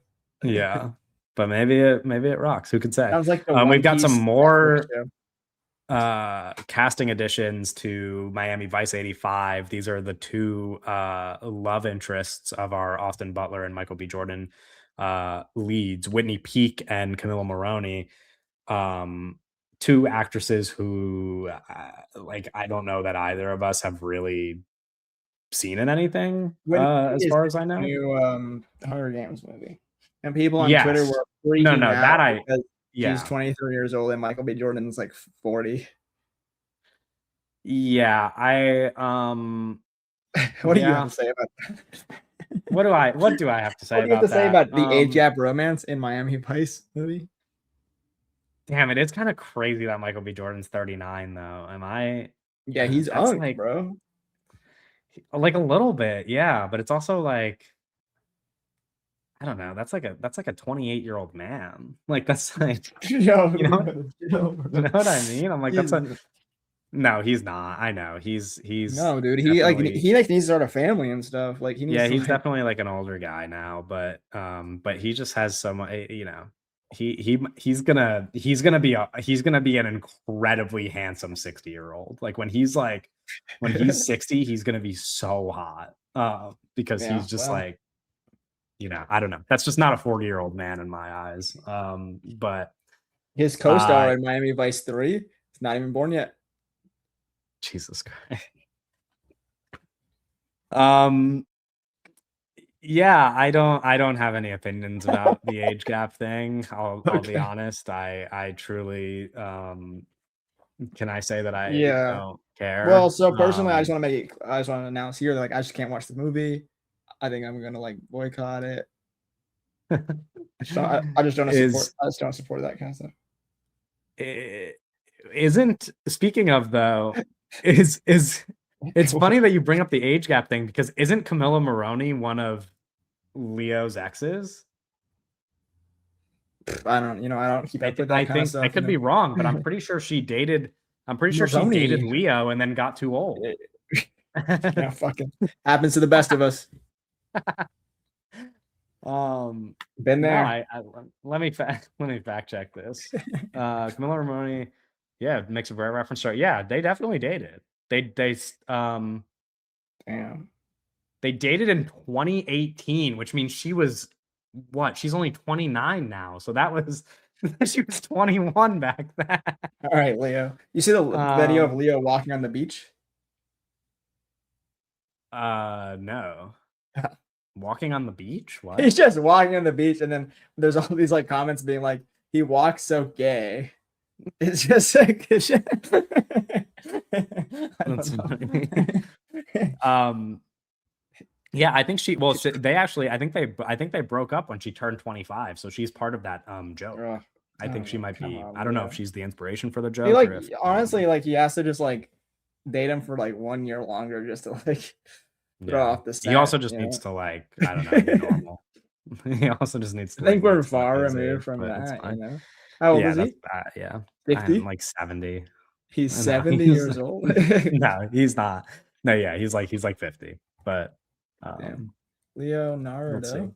He's yeah, he's 51. 51. Um Anyway, Dave Batista will star as Kratos in the God of War TV series. We don't normally Mm. talk about TV, but Yeah, we don't normally talk about Dave Batista. um, I thought that Dave Batista's name and God of War as a property made it worth bringing this up. We've talked a lot about like video game adaptations on the pod in like the recent year, I guess, and Dave Batista jumping into the show. He's actually replacing Ryan Hurst, who we just saw Mentor. in the Odyssey, because Ryan Hurst like tore his bicep or something while they were filming, and the recovery is going to take too long, so they just replaced him with Dave Batista, and they're going to start reshooting it from the beginning because they want to get the show out quicker. So that kind of stinks because Yeah. Ryan Hurst is like cool dude. No, I Regardless, know. I'm not It's a going to watch weird the show, but situation. um, yeah, that's a funny like little thing to happen, but also kind of shitty because Ryan Hurst like having a resurgence would be good for him, and then he just kind of like got a massive missed opportunity and a much bigger name gets to jump Yeah, but it in was to it that. was basically Um, like the that kid would age so fast that like they just can't wait for fucking yeah, people to like recover. But they did kind of like upgrade crazy style in terms of name recognition by yeah, getting the Batista. right. But yeah, again, just like not gonna watch this. Yeah, same. I don't know why, Anyway, last piece of news is something that you will watch. I saw it was on your watch list already on Letterboxd, so this is Oh, exciting. oh yeah, Sophia look at Lillis, me. Dylan Minetti, Quintessa Swindell, Oh Maddie yeah, Phillips, Marcel Ruiz, Mitchell Cole, Jaden Smith, and Jacob Tremblay will star in Jaden horror Smith, film he's 4 back, by 4 baby. The Event from director Alexander Ulam, whose movie Hmm. It Ends is in theaters Hmm. right now. Hmm. This movie follows 8 contestants as they enter an illegal sensory assault live stream where they must kill or be killed using only what they can order Yeah, online. it's Um, another one of those Gen Z movies. yeah, I was gonna say, I feel like this is very much in the vein of like Faces of Mr. Death, Beast. I saw Mr. Beast. gosh, I forgot what it was called, but when I went to see Teenage Sex and Death, there was a trailer before the movie for a movie that looked very similar to Faces of Death, like in terms of premise. I don't know if you also saw that trailer, but I No. can't remember the name of the movie. But there's a movie coming out that is just like very similar to Faces of Death, and I think there will just be a lot of, not to say that Faces of Death was the first movie to do this, but these kinds of like there was like Unfriended however many years ago, and just these like Oh wow, yeah. these Wow. horror the meshing of like the horror and the internet, which Jane Schoenbrunn also did, even with We're All Going to the World's Fair, like, but Right. With that Anna whole, Cobb. Where is Anna Cobb? yeah, I don't know. Where is Anna Cobb I, gone? I'm not sure, but Someone regardless, I think that someone that's like bring Anna Cobb should have been in Tony. yeah. Anyway, all I was going to say is that it's a horror trend that I think will be Oh yeah, I'm very excited for this. prominent for I think yeah, it was on my watch list as Kevin said. I put it there so I could remember to watch it. Um yeah, and it's an interesting as the watch cast. list feature is And for. to me, I'm like Jaden Smith. Wow, I can't like that really makes the movie for me. And like Yeah, I think I can't wait to see Jaden Smith die in the Mr. Beast games. Uh like this is yeah, just yeah. what Jaden a Smith's definitely not going to be the one that lives to the end. If no, no, I, they're killing Jaden Smith. yeah, It's just like Jaden Smith might be what the a first world we person that gets killed. that would be so sad. But actually, I would be like upset a little bit. Like if I go if the trailers come out and they're like, there's like shockingly like a little, there's just so little with Jaden Smith in these trailers. Yeah, People are saying, wow, there's no Jaden Smith in these. I'm gonna be a little yeah, kind of bummed out because while I expect him to die, I just want a little bit more, you know. I just want a little bit of time with Jaden because I feel like he's just not in the movies as much as I love him to be.